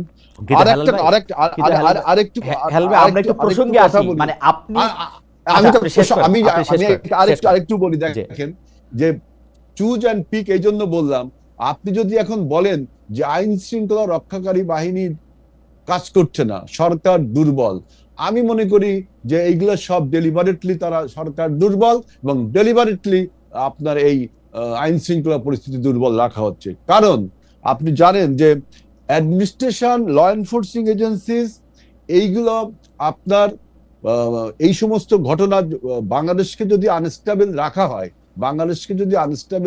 হয়, তাহলে লাভ কার? লাভ হলো মাফিয়া যারা পরাজিত হয়েছে 24-এ, এবং তাদের যে দোসররা আজকে বাংলাদেশের বিভিন্ন জায়গা ছড়িয়ে ছিটে আছে, তাদের লাভ যে বাংলাদেশ যদি আনস্টেবল থাকে, বাংলাদেশ যদি অস্থিতিশীল থাকে। আরেকটি লাভ আছে আমাদের পার্শ্ববর্তী রাষ্ট্র ভারতের, যারা চায় বাংলাদেশ তাদের ক্লায়েন্ট স্টেট হোক। তাহলে এই যে নেক্সাস আপনার 24-এর পরাজিত শক্তির সাথে ভারতের যে নেক্সাস, এবং আজকে যারা একটা ব্যবসায়িক এবার আমার কথা আছে, তাদের এই গল্প আমি 70টা টকশোতে যারা বিএনপির আসে তাদেরই কাছ থেকে শুনি। বাংলাদেশ আনস্টেবল থাকলে নাকি মাফিয়া আওয়ামী লীগের লাভ, বাংলাদেশ আনস্টেবল থাকলে মাফিয়া। আপনি বলছেন, দেখেন আমার কথা শুনেন, বাংলাদেশ আনস্টেবল থাকলে মাফিয়া আওয়ামী লীগের লাভ, ইন্ডিয়ার লাভ, এই কথা যদি সত্য হয়ে থাকে, তারা এই লাভটা তো বিএনপির লোক গিয়া কইরা দিয়ে আসবে, বিএনপির লোক গিয়া মানুষকে হুমকি দিবে, বিএনপির লোক গিয়া যা না তা করতে থাকবে, তো সেইটা আওয়ামী লীগ বিএনপির এটা করাবে। আমি যে কুইক এন্ড চুজ বললাম যে এই ঘটনাগুলো বিএনপি অ্যাড্রেস করছে, এই করছে, কিন্তু অন্য যে রাজনৈতিক দল তাদের বিরুদ্ধে কি আপনার এই চাঁদাবাজি, আপনি চট্টগ্রামের আপনি কেন অন্য রাজনৈতিক দলের প্রসঙ্গ আসেন? একটা চাঁদাবাজির কথা ভিডিও ছাড়া হয়েছে, দেখেন এত বড় ঘটনা পুরান ঢাকাতে, আপনি যেটাকে বড় ঘটনা বললেন, এই পুরান ঢাকার এই ঘটনা পরপরই কিন্তু আবার আরেকটা ছাড়া হইলো, একজন মহিলাকে 10 লাখ টাকা 7 লাখ টাকা দিতেছে এনসিপির কেউ গিয়া, সেইটাকে দিয়ে সারা বাংলাদেশ কথা বলে না। যেটা আপনার পক্ষে যায়, যেটা আপনার পক্ষে যায়, যেটা আপনার পক্ষে যায়, সেইটা আমি এখানে বলছি ল এনফোর্সিং এজেন্সিজ এবং অ্যাডমিনিস্ট্রেশন তারা যে ডেলিভারেটলি এই জিনিসগুলো ইনডিফারেন্টলি দেখছে, অনীহার বা উদাসীন ভাবে দেখছে, কারণ কি? সেই কারণটা আপনি বলতে দেননি। কারণ হচ্ছে যে প্রশাসনের মধ্যে ঘাপটি মাইরা থাকা বিএনপির লোক, সেই জন্য। আমি তো সেটা বলিনি, আমি বলছি যে প্রশাসনের যে উদাসীনতা, কারণ এই প্রশাসনে সমস্ত জায়গা আপনার আওয়ামী লীগের লোক বসে আছে, বিএনপির লোক বসে আছে। হেলাল ভাই, আমি আপনাকে বলি, বাংলাদেশে কোন প্রশাসনে এখন আওয়ামী লীগের লোক নাই। না, স্বরাষ্ট্র উপদেষ্টা আওয়ামী লীগের লোক নাই এখন, কারণ স্কিম মানে স্বরাষ্ট্র উপদেষ্টা খুদাবক্স, উপ উপদেষ্টা খুদাবক্স, খুবই অ্যান্টি আওয়ামী লীগ লোক, খুবই অ্যান্টি আওয়ামী লীগ। না, 111 এখানে আইনটি আওয়ামী লীগ আর প্রো আওয়ামী লীগ বলছি না, খুবই অ্যান্টি আওয়ামী লীগের লোক সে। না তিনি 111 কুশীলব না, 111 কুশীলব ছিল না, 111 কুশীলব তো সবাই, ছিল না? 111 কুশীলব তো ইউনূস সাহেব, 111 ফলে তো বাংলাদেশে 111 কুশীলব তো সবাই। বিএনপি একটা জিনিস করবে, কুশীলব হবে না? সবাই তো না না, কুশীলব। আমি সেটা আমাকে দেখেন, আপনি প্রশাসনের পুলিশের আইজি এবং পুলিশ কমিশনার এইটা আপনি নিয়োগ দিয়েছেন চুক্তিভিত্তিক, একটা ল এনফোর্সিং এজেন্সিতে চুক্তি ছাড়া লোক নিয়োগ দিলেন। চুক্তি ছাড়া লোক পাবেন কই? এখন গত 15 বছর তো সব আওয়ামী লীগের লোক, বাকিদের তো রিটায়ার করে দিয়েছে। আপনি চুক্তি ছাড়া লোক পাবেন কই? তারপরে আপনি রিক্রুট করতেন, আপনি আইজি এখন রিক্রুট করবেন, আপনি এখন আইজি কি মুর্তজাভাইকে বানাবেন? মানে আরো লোক আছে না আপনার যারা ওএসডিতে ছিল, ভালো ভালো কর্মকর্তা, ভালো ভালো কর্মকর্তা। ভাই আপনি একটা জিনিস বোঝেন, হেলাল ভাই আমি একটা জিনিস বলি আপনাকে, এখন এডিশনাল আইজি লেভেলের লোক থেকে একটা আইজি লেভেলের লোক আপনি নিয়োগ দিতে হবে। এডিশনাল আইজি পর্যন্ত উনি পৌঁছাইছে, উনি কি আওয়ামী লীগের শেখ হাসিনার সরাসরি প্রশ্নে অংশগ্রহণ করেই না ওখানে পৌঁছাইছে? তার আগ নাইলে তো সে ওইখানে নাই না, তো লোক চুক্তিভিত্তিক আনবে না, কেমনে আনবে? না, চুক্তিভিত্তিক নিয়োগ আপনার ল এনফোর্সিং এজেন্সিতে এটা মানানসই না, তাদের সাথে। এই জন্য তো দেখেন কর্মকর্তার সাথে ঊর্ধ্বতন কর্মকর্তা, আপনি দেখেন না যে ঊর্ধ্বতন কর্মকর্তার সাথে নিম্ন স্তরের কর্মকর্তারা যে মেলবন্ধন বা কেমিস্ট্রি সেটা কিন্তু হচ্ছে না, বিধায় আজকে। হেলাল ভাই আমি আপনাকে আবার কথাটা বলি, তাহলে আপনি বুঝতে পারবেন, আমি শিওর যে দর্শকরা বুঝতে পারবেন। ঘটনা হইতেছে হচ্ছে শেখ হাসিনা যখন এই দেশ থেকে পালায় গেছে তখন পুলিশ বাহিনীর অবস্থাটা কি? পুলিশের আইজি থেকে শুরু করে এডিশনাল আইজি, ডিআইজি, এমনকি এসপি লেভেল পর্যন্ত সব কয়টা লোক শেখ হাসিনার হ্যান্ডপিক করা, অলমোস্ট সব কয়টা লোক, 70 থেকে 80% লোক। আপনাকে তার বাইরে বাদ দিয়া একজন পুলিশের অধ্যক্ষ আনতে হবে, পুলিশের প্রধান আনতে হবে। তো সেইটা যদি আপনি আনেন, সেটা আপনি চুক্তিভিত্তিক ছাড়া কেমনে আনবেন ভাই? আপনি আমার বলেন না। আপনার নিম্ন স্তরের যে কর্মকর্তাগুলো ছিল তাদের প্রমোশন দিয়ে তো এখানে আনা যায়, তাই না? এটা পুলিশের আইনে এটা পুলিশে ভালো বলবে। আমি বলছি যে ঊর্ধ্বতন এই কর্মকর্তাগুলো জানে যদি বাংলাদেশ স্টেবল হয় তাহলে তারা যে অপরাধ করেছে তার একটা বিচার হবে। যেহেতু আমাদের নির্বাচন কমিশনের যে দুরবস্থা হয়েছে, আমরা চাই না এই দুরবস্থা কারা হোক, তারা যখন দেখছে যদি বিচার হয় তাহলে তো আপনার তারা আমি প্রশ্নটা হেলাল ভাই একটা সেকেন্ড, আমি প্রশ্নটা আমি ভুলে যাব। আমি আপনার বক্তব্যের সাথে কিঞ্চিত দ্বিমত পোষণ করি। এর জন্য আমি প্রশ্নটা মুর্তজা না, আসলে দ্বিমত না, সহমত, কিন্তু একটু সম্পূরক আছে। মুর্তজাকে প্রশ্নটা করে রাখি। মুর্তজা ভাই এটা আপনি একটু 1-2 মিনিট একটু উত্তর দেন হেলাল ভাইয়ের কথা শেষ হলে। সেটা হলো যে অনেকে বলে থাকেন যে এই পুলিশ বাহিনীরা যেহেতু ইউনিফর্ম থাকা অবস্থায় অনেক নৃশংসতার শিকার হয়েছেন, সেই জন্য তারা আসলে কাজকর্ম করতে ভয় পান, এবং যখন বলা হয়েছে যে এই পুলিশ বাহিনীর যারা নিহত বা আহত হয়েছেন তাদের আসলে কোনো রকম কোনো বিচার হবে না বা কোনো রকম কোনো তদন্তের মধ্যে দিয়ে তারা যাবেন না, তখন এটা হয়েছে। এটা নিয়ে আপনি আসলে কি মনে করেন, এটা একটু আপনি আমাদের একটু বলেন। হেলাল ভাই আমরা একটু প্রসঙ্গে আসি, দোষ জারি থাক। আসলে আমরা আপনার সাথে তর্কে লিপ্ত হওয়া আমার কাজও না, আমার উচিতও না। আমি যেটা আপনাকে বলতে চাই, আপনি যেখান থেকে বললেন রক কাটা বা আপনাদের রাজনৈতিক প্রতিপক্ষ সম্পর্কে, সেটা নিয়ে আমি একটু প্রশ্ন করতে চাই। দেখেন, আমরা যখন 90-এর গণ আন্দোলন করছি, আপনি সেটা সামনের সারির সৈনিক, আমি পিছনের সারির হইলেও সৈনিক। আমরা কিন্তু একটা জিনিস ঠিক করছিলাম যে আমরা জামায়াতে ইসলামী বা জাতীয় পার্টিকে মূলধারা রাজনীতিতে আমরা অংশ নিতে দিব না। এই বিএনপি কিন্তু জামাতে ইসলামীকে সামনে নিয়ে এসে জামাত ইসলামীর সাথে রাজনীতি করে, জামাত ইসলামীর লোকজনের গাড়িতে পতাকা দিয়ে জামায়াতে ইসলামীর কথায় পরিচালিত হয়ে একরকমভাবে বিএনপির জামায়াতিকরণ করে তারপরে বিএনপিকে চালাইছে। এখন হঠাৎ করে এখন আবার আপনাদের সাথে যে জামাত ইসলামের ম্যাট্রিক্স, সেটা কি লোক দেখানো? সেইটা কি আওয়ামী লীগ আর জাতীয় পার্টির যে ম্যাট্রিক্স ছিল সেই রকম, নাকি অতি অন্যায়ভাবে আপনারা জামায়াতের পিছনে লাগতেছেন শুধুমাত্র আওয়ামী বিরোধী ভোট ব্যাংকে অ্যাড্রেস করার জন্য? একটু যদি আমাদের বলতেন হেলাল ভাই। না, বিষয়টা এরকম না। আমরা বলছি যে দেখেন, যে বর্তমানে বাংলাদেশের সামনে বার্নিং কোশ্চেন হলো একটা নির্বাচিত সরকার। এর থেকে বড় কোনো সুন্দর উত্তম ব্যবস্থা আর নেই।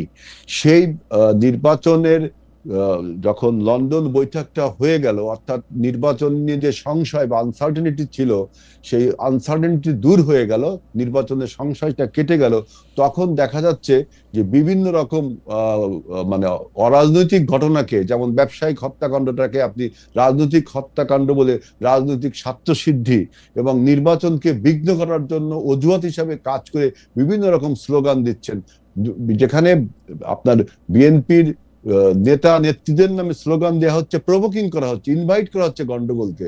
কারণ আমরা জানছি যদি যে প্রভোকেন্স আমাদের বিরুদ্ধে করা হচ্ছে, যে ইনভাইট আমাদের করা হচ্ছে গন্ডগোলের জন্য, আমরা যদি আজকে সেই একই ভাবে একই ভাষায় রিটালিয়েট করি তাহলে কি হবে? দেশে একটা গন্ডগোলের অবস্থা তৈরি হবে। গন্ডগোলের অবস্থা তৈরি হলে এই পরাজিত মাফিয়া এবং প্রতিবেশী রাষ্ট্র ভারতের লাভ। এই জন্য আমি বলছি যে ৭১-এর যারা পরাজিত শক্তি, এটা তো আমরা যখন তাদের সাথে আমাদের ৪ দলীয় ঐক্যজোট ছিল, নির্বাচনী ঐক্যজোট, রাজনৈতিক জোট ছিল না, তখনও কিন্তু তাদেরকে আমরা বলিনি ৭১-এর পরাজিত শক্তি এই বয়ানটাকে আপনারা ২০০১ থেকে ২০০৬ পর্যন্ত কখনো দিছেন যখন ক্ষমতায় ছিলেন? এই বয়ানটা এই তিন লাইন জীবনে কখনো বলছেন? ৭১-এর পরাজিত শক্তি এই ৩ শব্দ আপনারা জীবনে বলছেন কখনো? কেন বলবো না? কেন আমি শুনি যখন মুর্তজা ভাইয়ের অনেক বেশি মনে থাকে, আমি মুর্তজা ভাইয়ের দোহাই মানব যে মুর্তজা ভাই পলিটিক্যাল ডিসকোর্স আর নির্বাচনী ক্যাম্পেইন না ভাই। ২০০১ থেকে ২০০৬ পর্যন্ত বেগম জিয়া বা জনাব তারেক রহমান বা জনাব আজিজুল বারী হেলাল কেউ কোনোদিন ৭১-এর পরাজিত শক্তি এই ৩ শব্দ বলছেন জীবনে? আমরা কি তাদের বলছি যে ৭১-এর মুক্তিযুদ্ধ? তাও তো বলিনি। ৭১-এর মুক্তিযুদ্ধ বলিনি। ওইসবও বলেন নাই, এখনো চুপ থাকেন। এখন বিপরীতটা বলা দরকার নেই, ওইসব বলেন না, এখনো চুপ থাকেন। একই ধরনের রাজনীতি কেন এখন ২৪-এর যে পরাজিত শক্তি তাদের নেক্সাসের তাদের সাথে আপনি সম্পর্ক করে যদি তাদের সাথে সম্পর্ক তো আপনারা করতেছেন হেলাল ভাই, আওয়ামী লীগের সাথে সম্পর্ক তো আপনাদের। আমাদের সাথে আওয়ামী লীগের সম্পর্ক, আওয়ামী লীগের সাথে আর্ক রাইভেল, আমাদের সাথে তাদের সম্পর্ক থাকবে কেন? আজকে আওয়ামী লীগের যে রিহ্যাবিলিটেশন, এটা যদি আপনি বলতে চাই তাহলে আপনি দেখবেন যে পিআর পদ্ধতি যখন আনা হয় তখন কিন্তু আমি বহু টেলিভিশন টকশোতে বলছি যে এই পিআর পদ্ধতির ফলে জামাত যে পিআর পদ্ধতিটা আনলো এর ফলে কিন্তু উচ্চকক্ষে, যেহেতু নিম্নকক্ষে পিআর হবে না, উচ্চকক্ষে কিন্তু আওয়ামী লীগের রিহ্যাবিলিটেশন একটা সুযোগ রয়ে গেছে। এটা কিন্তু এটা যদি জানতে চান তাহলে আবার আমাকে বুঝায় বলতে হবে। কিন্তু এখন বক্তব্য হলো যে বাংলাদেশে যখন একটা নির্বাচনী পরিবেশ বিরাজ করছে, নির্বাচনটা প্রয়োজন, ঠিক তখনই বিভিন্ন রকম বয়ান তুলে আপনার রাজপথকে আবারও অস্থিতিশীল করে তুলছে। বিএনপি অফিসের সামনে বোম মারে। আপনি চিন্তা করেন আমরা যদি রিটালিয়েট করি তাহলে কি হবে? ওরা চাচ্ছে যে দেশে একটা গন্ডগোল বাঁধুক। এই জন্য আমি বলছি যে তাহলে কি ৭১-এর যে ভুল তারা করেছিল, ২৪-এর যারা ভুল করেছে এই আওয়ামী লীগ, এই দুই অপশক্তির নেক্সাসের ফলে কি বাংলাদেশের গণতন্ত্রের যাত্রাপথ বিঘ্ন হবে? সেজন্য আমি বলছি যে আমাদের মনে রাখতে হবে যে আপনারা আজকে যে বিভিন্ন রাজনৈতিক দল এনসিপি সহ আপনারা যে বিএনপির কে মেলাইন করার, বিএনপির নেতা নেত্রীকে ডিফেম করে বক্তব্য দিচ্ছেন, মনে রাখবেন যে বাংলাদেশের গণতন্ত্র এবং বাংলাদেশের স্বাধীনতা রক্ষার এই মুহূর্তে শেষ রক্ষা কবচ কিন্তু বিএনপি, শেষ রক্ষা কবচ কিন্তু বিএনপি। আপনারা যে রাজনৈতিক প্রথম কথা হচ্ছে যে হেলাল ভাই, আমরা আবার আসবো আপনার কাছে। প্রথম কথা হইলো যে বিভিন্ন বক্তব্য যেগুলি দেওয়া হচ্ছে বিএনপিও বক্তব্য দিতে কম যায় না। বিএনপি ছাড়া বিএনপি সব দলের মুনাফেক মনে করে, সব দলের পরাজিত শক্তি মনে করে, বিএনপি খালি বিজয়ী শক্তি। আপনারা সব দলের পরাজিত শক্তি মনে করেন, আবার যখন দরকার হয় তখন সেটার সাথে আপনারা বসন্ত। আপনি বলেন আমরা কি এনসিপি কে বলছি যে পরাজিত শক্তি? আমরা বলছি আওয়ামী লীগ কি পরাজিত শক্তি না? ২৪-এর পরাজিত শক্তি না? ৭১-এর কি জামাত পরাজিত শক্তি না? তাহলে আমি আর কাউকে পরাজিত শক্তি, তা এই দুজন কি তো বললাম, সবাইকে বললাম না তো, আমি বললাম দুইজনকে যে তাদের জামায়াতের ২৪-এর পরে তো ৭১ আসে নাই। আমি তো ৭১-এর পরে আমি যে এই এখন আমি একটু আমির ভাই আপনাকে একটু অনুরোধ করব যে আপনি যদি পারেন একটু হাবিবুর রহমানের তারিখ আমার রুমের লাইব্রেরিতে আছে, আপনি একটু আমাকে একটু দিয়ে যাওয়ার ব্যবস্থা করলে আমি দেখাই দিতে পারি যে জামায়াত সম্পর্কে বিএনপি আসলে কি কি বলতো। এখন হঠাৎ করে বলাটা কেন চেঞ্জ হলো, এটা হলো আমার প্রশ্ন। কারণ ৭১ তো ২৪-এর পরে আসে নাই। জামায়াতে ইসলামী ৭১-এ কি অবস্থান ছিল সেটা তো বিএনপি জানতো, এমন তো না যে বিএনপি জানতো না। জানতো। আজকে বিএনপি যদি এখন জামায়াত বিএনপির পাত্তা দিচ্ছে না, জামায়াত বিএনপির আধা বছরে পাত্তা দিচ্ছে না, এবং বিএনপি মনে করতেছে যে বিএনপির কোনো ভোট নাই, বিএনপির যা কিছু ভোট সেটা হচ্ছে এনটি আওয়ামী লীগ ভোট, জামাত এটা পায়া ফেলবে, এই জন্য বিএনপির হচ্ছে অসুবিধা। আমি এই প্রসঙ্গে আপনার কথা বিএনপি একা নির্বাচন করে জামাতকে বিরুদ্ধে ১৯৯৬ সালে এটা ১১৪টা সিট পেয়েছিল, এবং সেই নির্বাচন যদি আপনি ক্রিটিক্যালি অ্যানালাইসিস করেন ঠিক মতো নির্বাচনে তো আমরা ক্ষমতায় আবারও আসতাম। আমরা কিন্তু ফ্যাক্ট রিমেইন যে আপনারা ক্ষমতা আসতে পারেন নাই, ক্ষমতায় আসতে আপনাদের জামাতের কাঁধেই সওয়ার হতে হয়েছে। তখন জামাত খুব ভালো ছিল ভাই, সওয়ার হতে হয়েছে, জামাত খুব ভালো ছিল তখন, সিট আমরা জামাত ভালো ছিল। শোনেন, পলিটিক্যাল অ্যালায়েন্স, আপনার নির্বাচনী অ্যালায়েন্স আর পলিটিক্যাল অ্যালায়েন্স তো দুটো এক জিনিস না খালেদ ভাই। আচ্ছা ঠিক আছে, নির্বাচনী অ্যালায়েন্স ছিল, নির্বাচনী অ্যালায়েন্স আর পলিটিক্যাল অ্যালায়েন্স আমরা পরে আবার শুনবো। হেলাল ভাই, আমি আসতেছি আপনার কাছে। আমি একটু মুর্তজা ভাইয়ের কাছে যাই। মুর্তজা ভাই, আমরা একটু অনুষ্ঠানের সময়টা একটু বাড়ায় নিব আজকে, একটু আপনারা যদি অনুমতি দেন তাহলে, কারণ হচ্ছে যে অনেকগুলি আলাপে সময়টা একটু। মুর্তজা ভাই, আপনি আমাকে দুইটা জিনিস বলেন। পুলিশ বাহিনীটা নিয়ে ডিম আগে না মুরগি আগে এর একটা অবস্থা তৈরি হয়েছে। অনেকে বলতেছেন যে পুলিশ বাহিনীর মধ্যে আওয়ামী লীগের লোক রয়ে গেছিল এবং তারা গত 15 বছরে আওয়ামী লীগ সরকারের যে নিষ্পেষণ যন্ত্র সেইটাতে তারা সবচেয়ে বেশি ব্যবহৃত হয়েছে, বা নিজেরা মজা করেও ব্যবহার করছে। মানে ধৈর্য নিয়ে আনতে আসতে করলে বাইদা নিয়ে আসছে, গুম করছে, খুন করছে, ইত্যাদি ইত্যাদি। জুলাই আগস্টে তো অনেক কিছু করছেও। কিন্তু বিপরীতভাবে এইটাও সত্য, পুলিশ দেখছে যে তার ইউনিফর্মে থাকা লোক সহকর্মীকে মেরে ঝুলিয়ে দেওয়া হয়েছে, থানায় গিয়ে আগুন লাগিয়ে দেওয়া হয়েছে। এমনকি সরকার পরিবর্তন হওয়ার পরও পুলিশ বাহিনীর উপর বিভিন্ন নির্যাতন অত্যাচার চলেছে, যেগুলি নিয়ে আসলে কোনো ধরনের কোনো মামলা হবে না বা মতো একটা ইনডেমনিটিও আছে, কাছাকাছি, ইনডেমনিটির কাছাকাছি। এইটা তাদের এর জন্য দায়ী কিনা? মুর্তজা ভাই, ধন্যবাদ আপনাকে। আপনার এই প্রশ্নের পরে আমি আরো কয়েকটা নিয়ে ছোটখাটো করে একটু কথা বলবো। পুলিশ বাহিনীর উপরে নৃশংসতার যে কথাটা বলা হইতেছে বা যেটা আলোচনায় আছে, এটা আসলে কি? এটা কি বাংলাদেশে সত্যি সত্যি এরকম কোনো ঘটনা ঘটেছে? না ঘটে নাই। ঘটেছে মানে কোন পরিপ্রেক্ষিতে ঘটেছে? 5 আগস্ট সকালবেলা আমরা তখনও জানি না যে শেখ হাসিনা পালিয়েছেন কি পালায়নি। সেই সময় যখন সকাল 8টা, সাড়ে 8টা, 9টার সময় যখন জানছিলাম যে উত্তরা, গাবতলী সহ যাত্রাবাড়ি বিভিন্ন জায়গার থেকে মানে লাখ লাখ মানুষ বা শত শত মানুষ বা হাজার হাজার মানুষ ঢাকার শহরের দিকে আসছে, সেই সময়ও খবর পাচ্ছিলাম যাত্রাবাড়ির হানিফ ফ্লাইওভারের উপর থেকে পুলিশ অনবরত গুলি করছে এবং মানুষ মারা যাচ্ছে। সেটার ভিডিও চিত্র আমাদের কাছে আছে, দেখেছি আমরা, সেটার স্থির চিত্র আমাদের কাছে আছে। যে সময় শেখ হাসিনা পালিয়ে গেছে সেই সময় সাভারে পুলিশ গুলি করে হত্যাকাণ্ড ঘটিয়েছে। এই দুটি ঘটনা আমি বললাম। এই দুটি ঘটনা কি এটা জাস্টিফাই করে যে যেহেতু পুলিশ হত্যা করেছে গুলি করে, সেই কারণে পুলিশের উপরে এই নৃশংসতা বা পুলিশকে হত্যা করা হয়েছে? ঘটনার প্রেক্ষিতটা আমাদের একটু বিবেচনায় রাখতে হবে। এই দুটি ঘটনা সহ অসংখ্য নজির আছে কারণে এবং অকারণে। কারণের চেয়ে অধিকাংশ ক্ষেত্রে অকারণে পুলিশ গুলি করে মানুষ হত্যা করেছে। যে ছেলেটি পাশে দাঁড়িয়েছিল তার সহকর্মীকে গুলি করে হত্যা করেছে। তার পরিচয় এনসিপি, মানে তার পরিচয় বৈষম্যবিরোধী ছাত্রদল, শিবির, বাম কোনো সংগঠন, এটা আমরা জানি না, সবাই ছিলেন, হত্যা করেছে।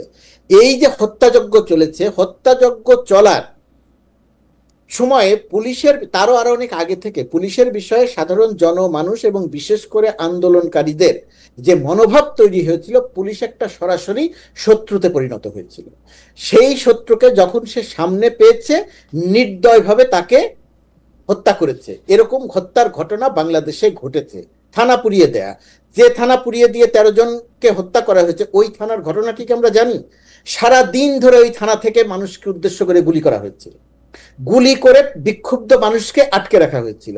যখন পুলিশের গুলি শেষ হয়ে যায় তখন বিক্ষুব্ধ জনতা থানার ভেতরে ঢুকে যায়, যে যেভাবে পেরেছে আগুন দিয়েছে, পিটিয়ে মানুষকে হত্যা করেছে। এটার চেয়ে বড় কোনো সত্য আর কিছু নাই, এটার সবচেয়ে বড় সত্য।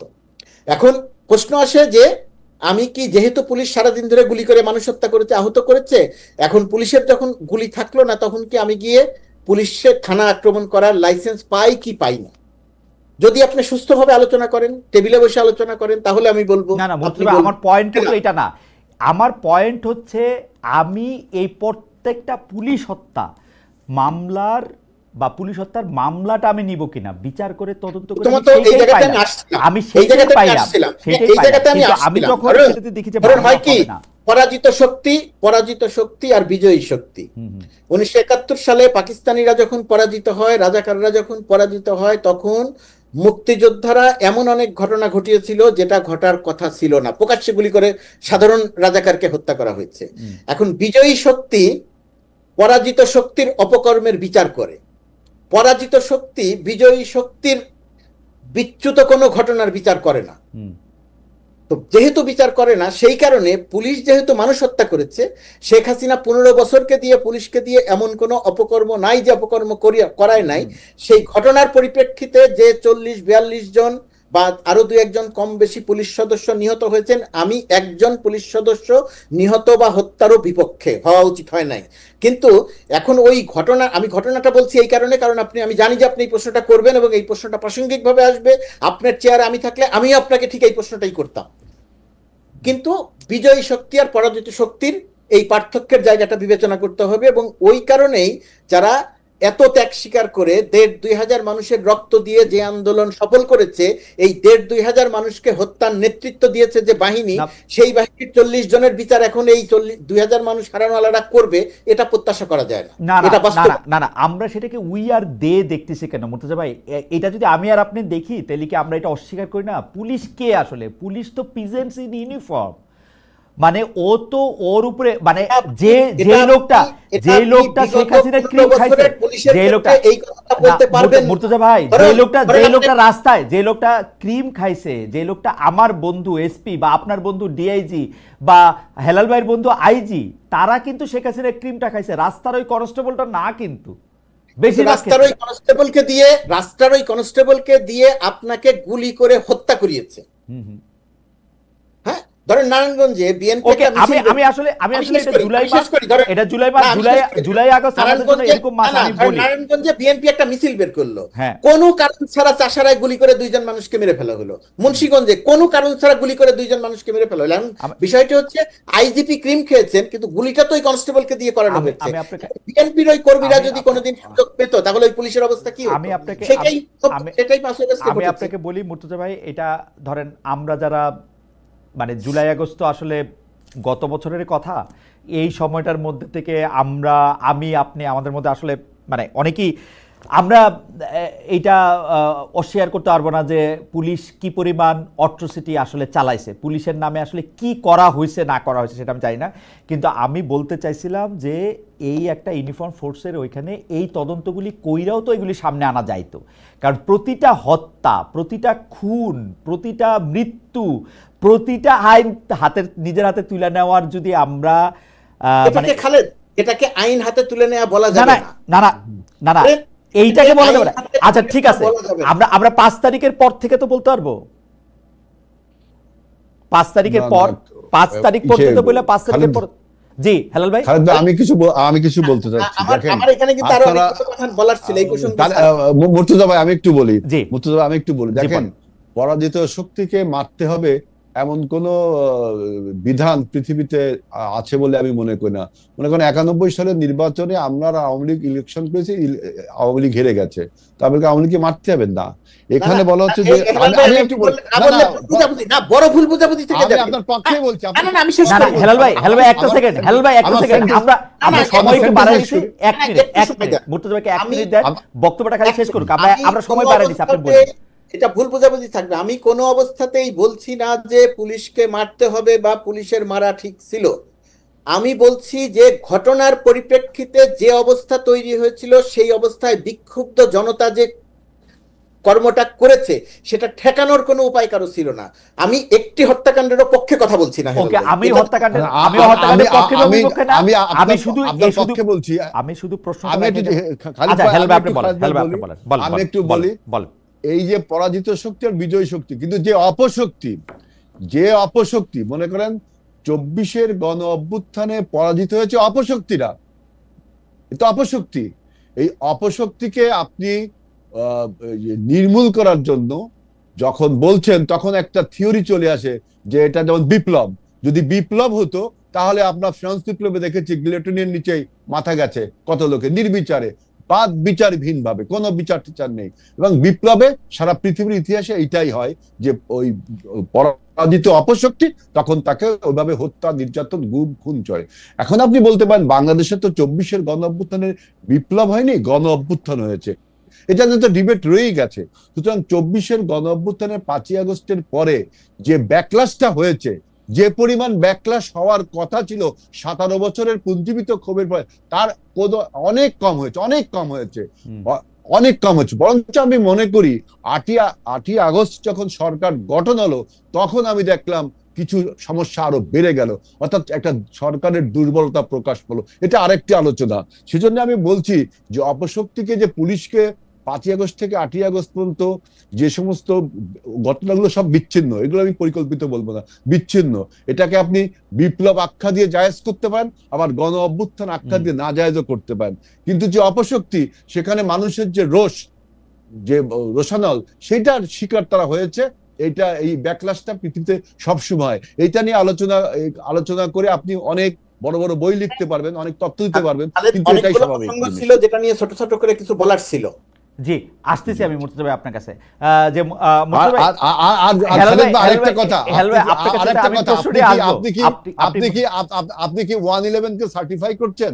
এই যে খোদা বক্সের কথা বললাম, তাহলে কি 111 কে সার্টিফাই করছেন? কারণ 111 এর ফলে বাংলাদেশ ভারতের হেজিমনিতে পরিণত হয়েছিল। আমি বলি হেলাল ভাই, এখনকার ঘটনা হইতেছে যে এটা সবচেয়ে ভালো জিনিস হচ্ছে সবকিছুই রয়ে যায়। 111-এর 1 বছর পূর্তিতে তৃতীয় মাত্রায় জিল্লুর রহমান ভাইয়ের অনুষ্ঠানে আমি গেছিলাম, ব্যারিস্টার সারা হোসেন গেছিলেন, রুবায়েত ফেরদৌস গেছিলেন 111 1 বছরের পূর্তিতে। আমি ওইখানে গিয়াও, তখনও কিন্তু 111-এর সরকার আছে, আমি ওইখানে গিয়েও ওই সরকারের বিপক্ষেই বলছিলাম। কোনো অনির্বাচিত সরকারের পক্ষে আমার 1 সেকেন্ড অবস্থান না। আমি সেই জন্যই বলছি যে 111-এর যারা খোদাবক্সকে আপনি 111-এর সাথে মিলায়া আপনি ওই জিনিস, খোদাবক্স 111-এর সময় খুব ছোট একটা পণ ছিল, ভেরি ইনসিগনিফিকেন্ট। এখন যে পুলিশ উদাসীন, পুলিশ যে আপনার উদাসীন, আপনি যদি ফেইলার বলেন বা উইক বলেন, তাহলে বলবো যে আপনি ভুল ব্যাখ্যা করছেন, ভুল থিওরি দিচ্ছেন।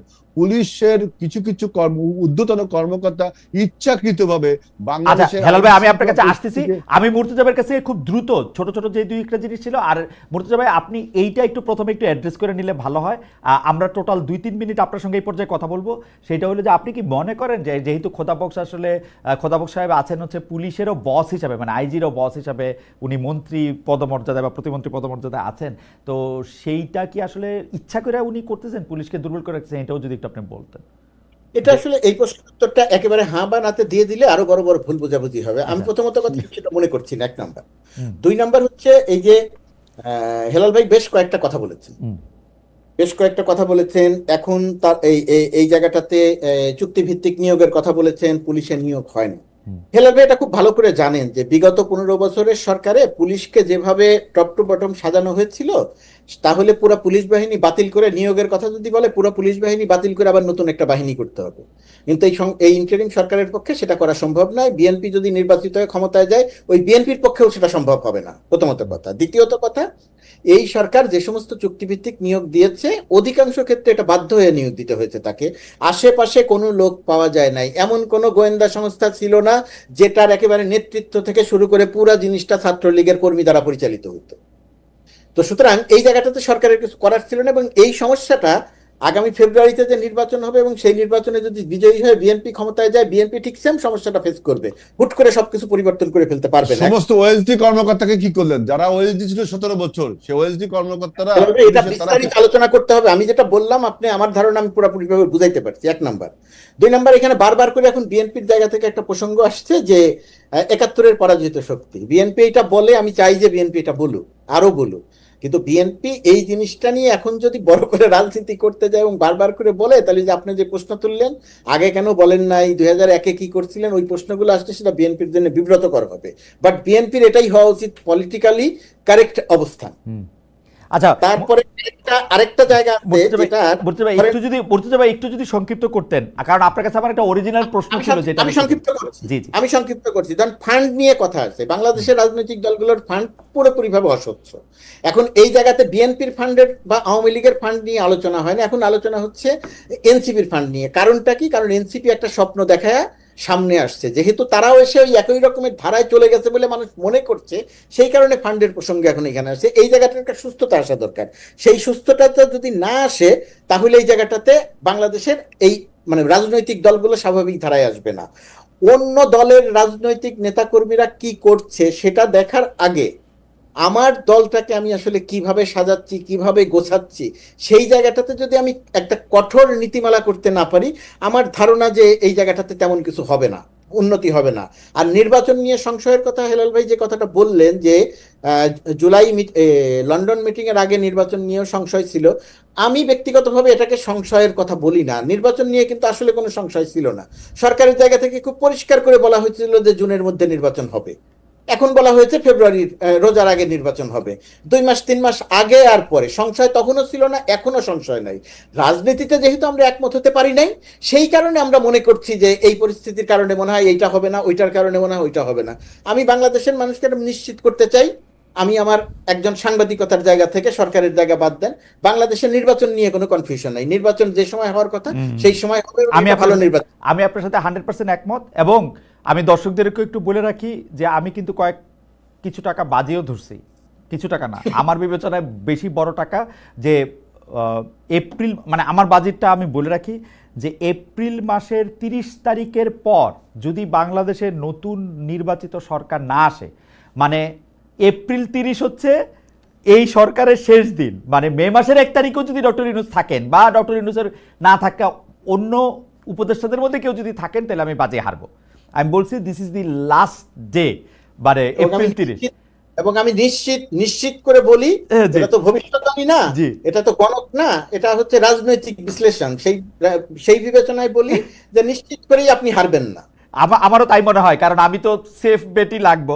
যাই হোক, মুর্তজা ভাই, আপনি আমাকে 2 মিনিট একটু বলেন যে সবচেয়ে বেশি কথা হচ্ছে, হেলাল ভাই আসতেছি, আমাদের অনেকগুলি ছোট ছোট বিষয় আছে, যে আমাদের অনেক বেশি কথা হচ্ছে যে বাংলাদেশের পণ্য যুক্তরাষ্ট্রের রপ্তানির ক্ষেত্রে যে ট্যারিফ যুক্তরাষ্ট্র 35% বাড়াইছে, বাংলাদেশ এটা করার জন্য নেগোশিয়েট করতেছে।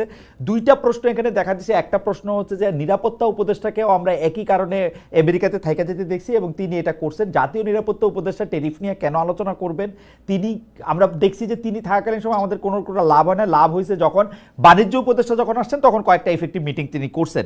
এইটা একটা কথা। 2 হচ্ছে আরেকটা, এই যে এইরকম একটা লেখা, যেটা হলো বাংলাদেশকে পাঠানো ইউএসটিআর এর চিঠিতে বাণিজ্য আগ্রাসনের ছায়া, এরকম একটা প্রতিবেদন করছিল হচ্ছে বাংলা আউটলুক নামে একটা প্রতিষ্ঠান। সেটাকে সরকারের চাপে নাকি তুলে নিতে বাধ্য করা হয়েছে। জুলকারনাইন সাহেব এরকম একটা কথা বলছেন। দুইটাই যদি একটু আমাদেরকে একটু বলতেন যে এই ট্যারিফ নিয়ে আসলে। প্রথমত কথা খালেদ, এটা আসলে 2 মিনিটে বলার ব্যাপার না, এটা আরো কয়েকটা মিনিট সময় দরকার, না হলে এটা অনেক বড় ভুল বোঝাবুঝি হবে। 1 নম্বর, ট্রাম্প প্রশাসন অন্যান্য অনেক দেশের সঙ্গে বাংলাদেশের উপর 37% শুল্ক আরোপ করেছে। 35 আসলে 37% প্রথমে ছিল, 35%, রাইট। এখন প্রশ্নটা হচ্ছে 35, এই যে ট্যারিফ আরোপ করলো, ট্যারিফ আরোপ করার প্রধানতম দিক ছিল যেটা, সেটা হচ্ছে যে তুমি আমার কাছে আসো, এসে আলোচনা করে এটাকে একটা জায়গাতে নিয়ে আসো। সেই আলোচনাটা বাংলাদেশ শুরু করেছে। বাংলাদেশের আলোচনাটা যে সময়টাতে চলছিল, ঠিক সেই সময়ই আলোচনাটা আগের দিন শেষ হয়েছে। আমি ছিলাম সেই আলোচনা। আগের দিন যে আলোচনাটা শেষ হয়েছে, পরের দিন এরকম একটা চিঠি আসলো যে 35% করা হচ্ছে।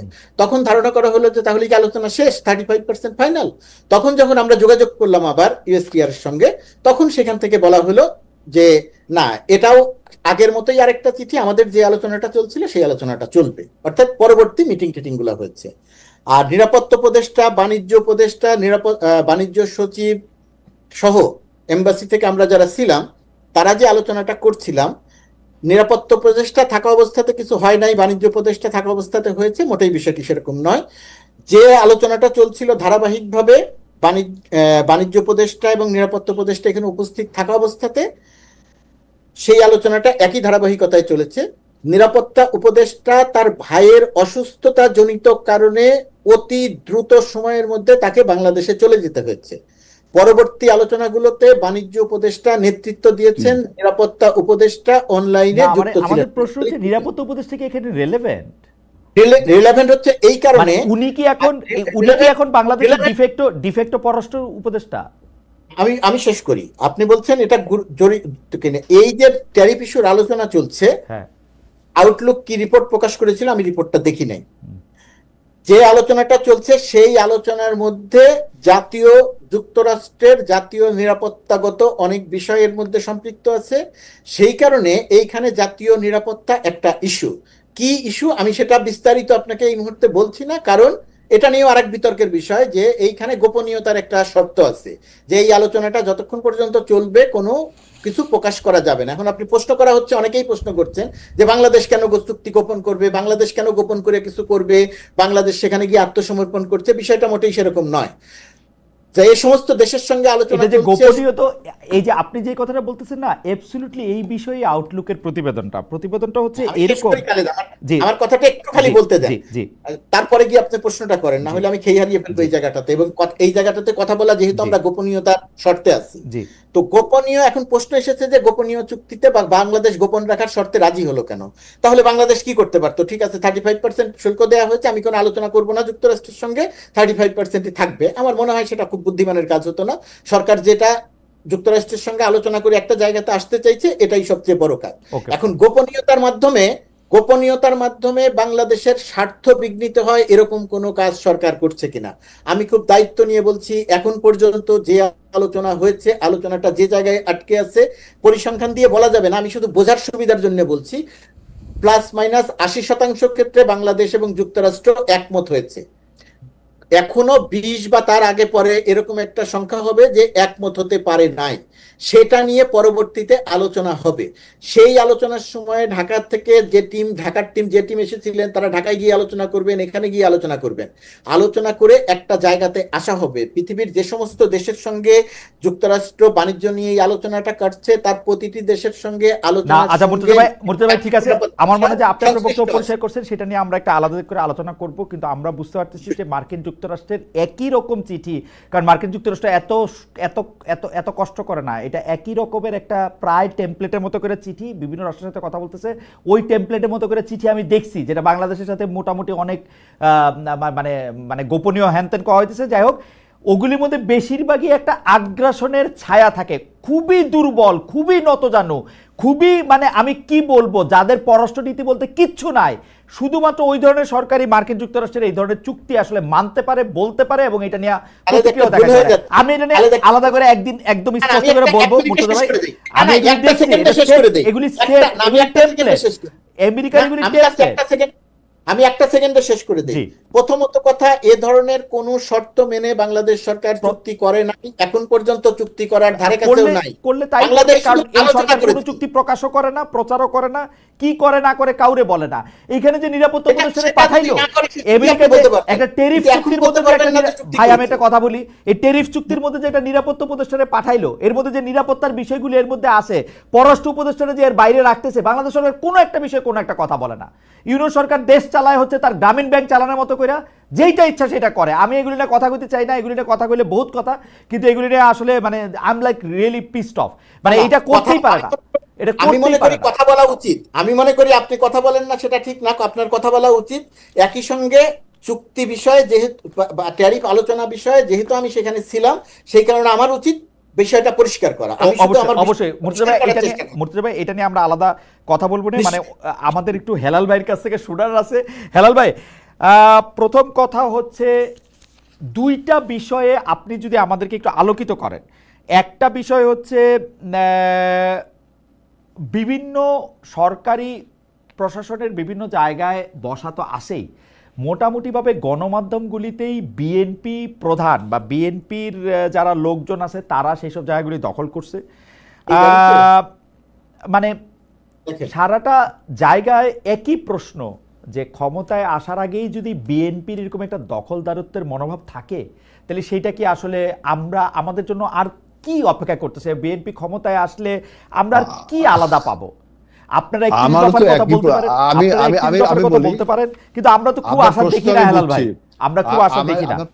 আমরা প্রশ্নটা বুঝছি যে আমি তো মনে করি যে বিএনপি এখন এমন বিরোধী দলে আছে যে এইরকম বিরোধী দলে বিএনপি কখনো চলে। এখন বরঞ্চ বাংলাদেশের প্রশাসনে বলেন, পুলিশে বলেন, স্কুল, কলেজ, মসজিদ, মাদ্রাসার কমিটিগুলোতে বলেন, বিভিন্ন অ্যাসোসিয়েশনে বলেন, প্রশাসনে বলেন, সেখানে বিএনপি ব্যতীত অন্য যে রাজনৈতিক শক্তি আছে, বিশেষ করে এনসিপি এবং জামাত ইসলাম, তাদের এখন আপনার স্যাচুরেটেড হয়ে গেছে।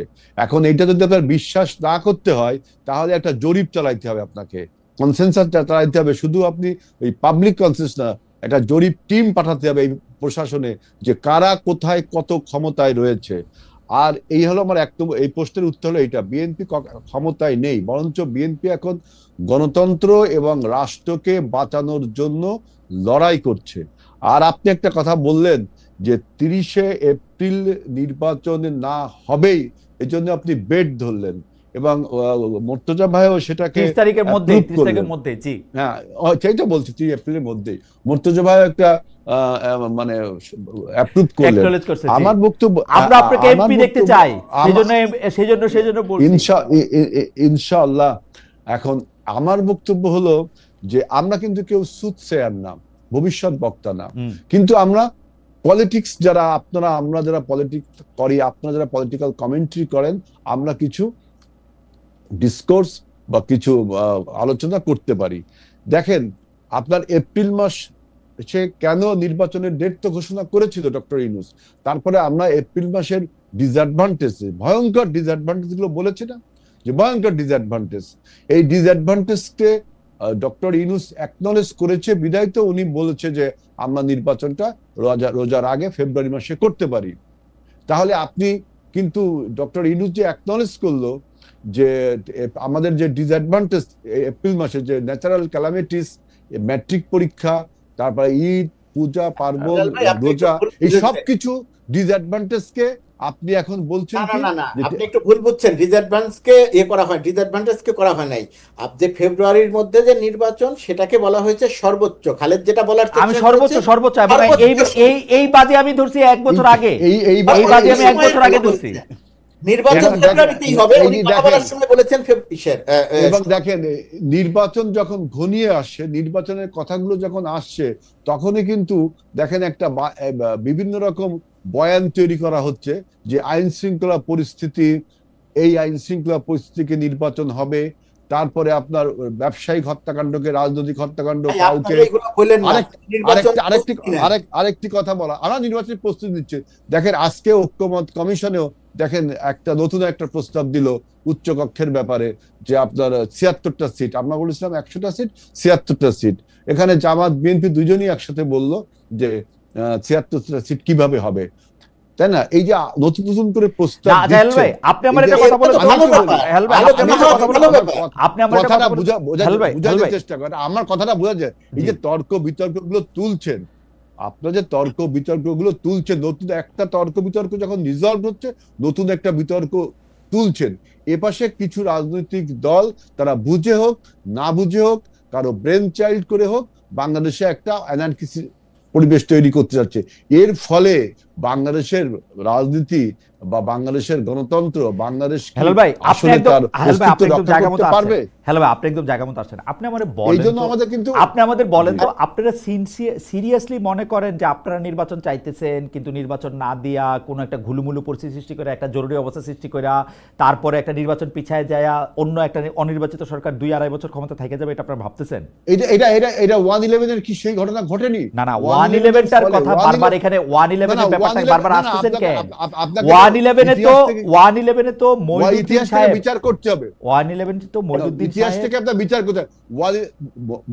111 এর ফলে কি 17 বছরের ফ্যাসিবাদ জন্ম নেয়নি?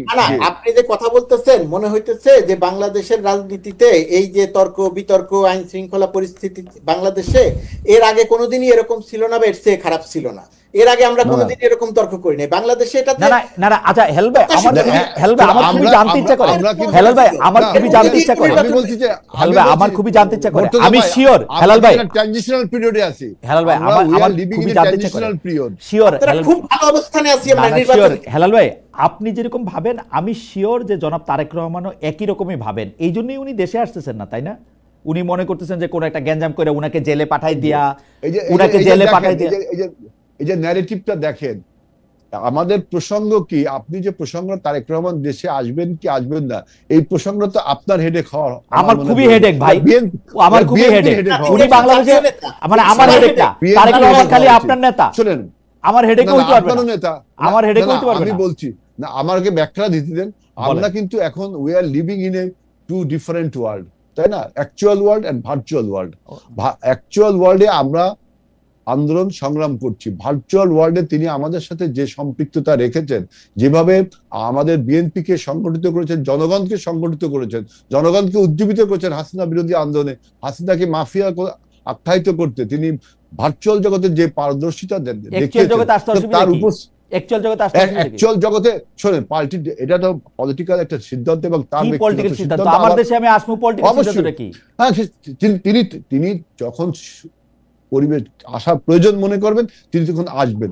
আপনার দৃষ্টিতে যেটা মনে হচ্ছে, আমার তো মনে হয় যে না, আমার তো মনে হয়েছিল, আমার তো মনে হয়েছিল যে আসবেন 8 তারিখ 10 তারিখ মনে হতে পারে, কিন্তু পার্টির যে পলিসি মেকার যারা এবং পার্টির যারা চেয়ারম্যান বা ভারপ্রাপ্ত চেয়ারম্যান, তাদের সিদ্ধান্ত আপনার সিদ্ধান্তের সাথে তো একমত হবে না। আপনারা বিএনপি এটা বলেন যে বিএনপি রাজনৈতিকভাবে সিদ্ধান্ত নিতেছে, বিএনপির টপরা যে তারেক রহমান সাহেবের দেশে আসা এখন উচিত না, নিরাপদ না, তুলি তো হইলো, আমরা জানলাম।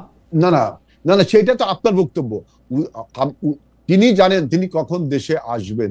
আজকে দেশের যে পরিস্থিতি আপনারা করেছেন, যে দেখেন আইন শৃঙ্খলা পরিস্থিতির অবনতি, আপনি প্রতিবেশী রাষ্ট্রের ব্রেন চাইল্ডকে এখনো আপনি সিঙ্গেল আউট করতে পারছেন না। আপনি দেশের, তাই না? আপনি দেখেন এখন আমাদের আন্তর্জাতিকভাবে বললেই হয় না, সেটা শোনা, এটা তো আপনি রাজনীতি সরল কথায়, রাজনীতি যদিও সরল ব্যাপার, কিন্তু সরল কথায় সব উত্তর দেওয়া যায় না। আজকে আপনি দেখেন আমাদের দেশের উপরে যে আন্তর্জাতিক প্রভাব বিস্তার করছে, যে যুক্তরাষ্ট্র, যে আপনারা নিজেরাই বললেন যে 35% ট্যারিফ আরোপ করার ফলে, এই যে বাণিজ্য উপদেষ্টা, আমি কিছুক্ষণ আগে একটা নিউজে দেখলাম, সত্য মিথ্যে জানেন না, যে যুক্তরাষ্ট্রের সাথে কি কথা হয়েছে তা আমি বলতে পারবো না, এরকম একটা নিউজ আমি দেখলাম।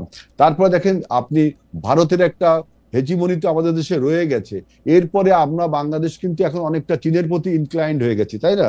এর সাথে যুক্ত হয়েছে আপনার এই যে চীনের সাথে যে মানবিক করিডোর, রোহিঙ্গা, এই যে আন্তর্জাতিক ইস্যুগুলোকে অ্যাড্রেস না করে। মনে করতেছেন যে ইলেকশনটা কবে হবে? আমরা শেষ করে দিই আজকে অনুষ্ঠান, এই কথা কোথাও শেষ হবে না, আপনি বলে দেন অন্তত আমরা মনে করি যে এই তর্ক বিতর্ক ন্যারেটিভ গুলো না তুলে সংসদ আলোচনার স্থান হওয়ার জন্য আপনার ডিসেম্বরে তোলা যাবে না, সেটা বলে দেন। আমরা তো সব কথা আলোচনা করেছি, সব কথা আলোচনা করেছি, শুধু ওই যে ফ্যাসিবাদ ঐক্যবদ্ধভাবে, এখানে সবাই ঐক্যবদ্ধভাবে আন্দোলন করেছে, না সবাই ঐক্যবদ্ধ হবে।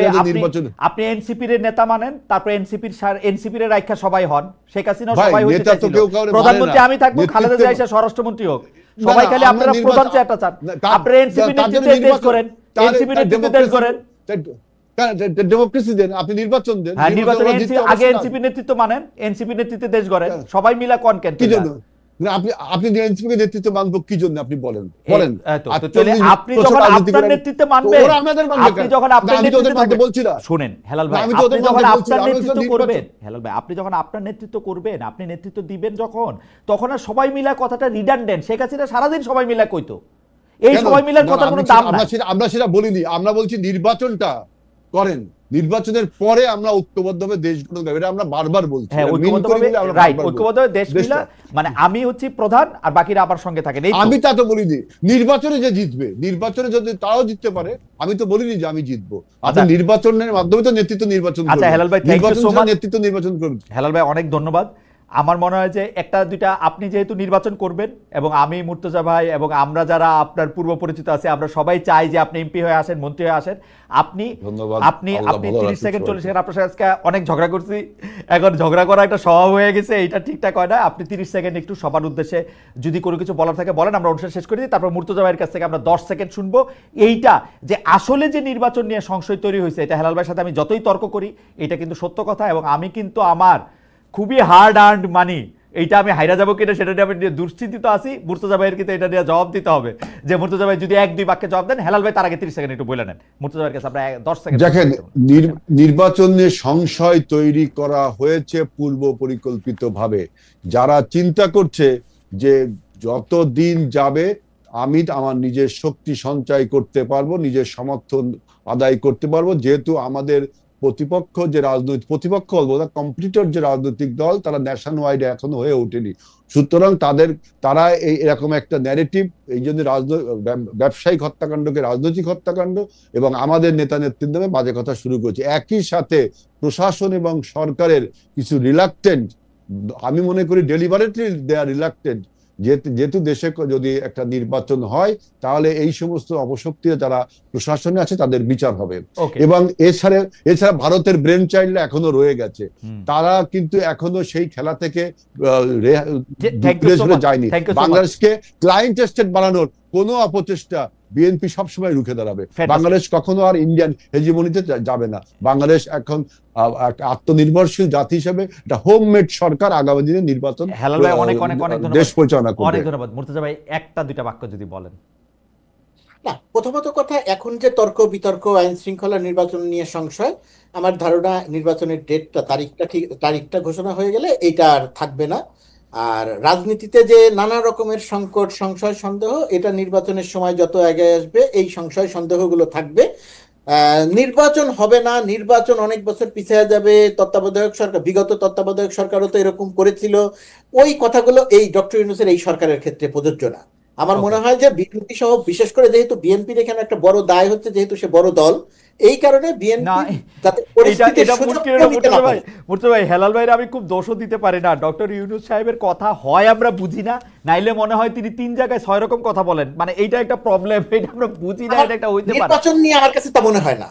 না না, উনি কেমন এটা রেঞ্জ রাখেন যে এই বছর, আগামী বছর যদি হয় সংস্কার। আগে বলছিলেন জুন, তারপরে এপ্রিলের কথা বলেছেন, এখন তারা আগের কথা কি জানি সংস্কার বিচার টিচার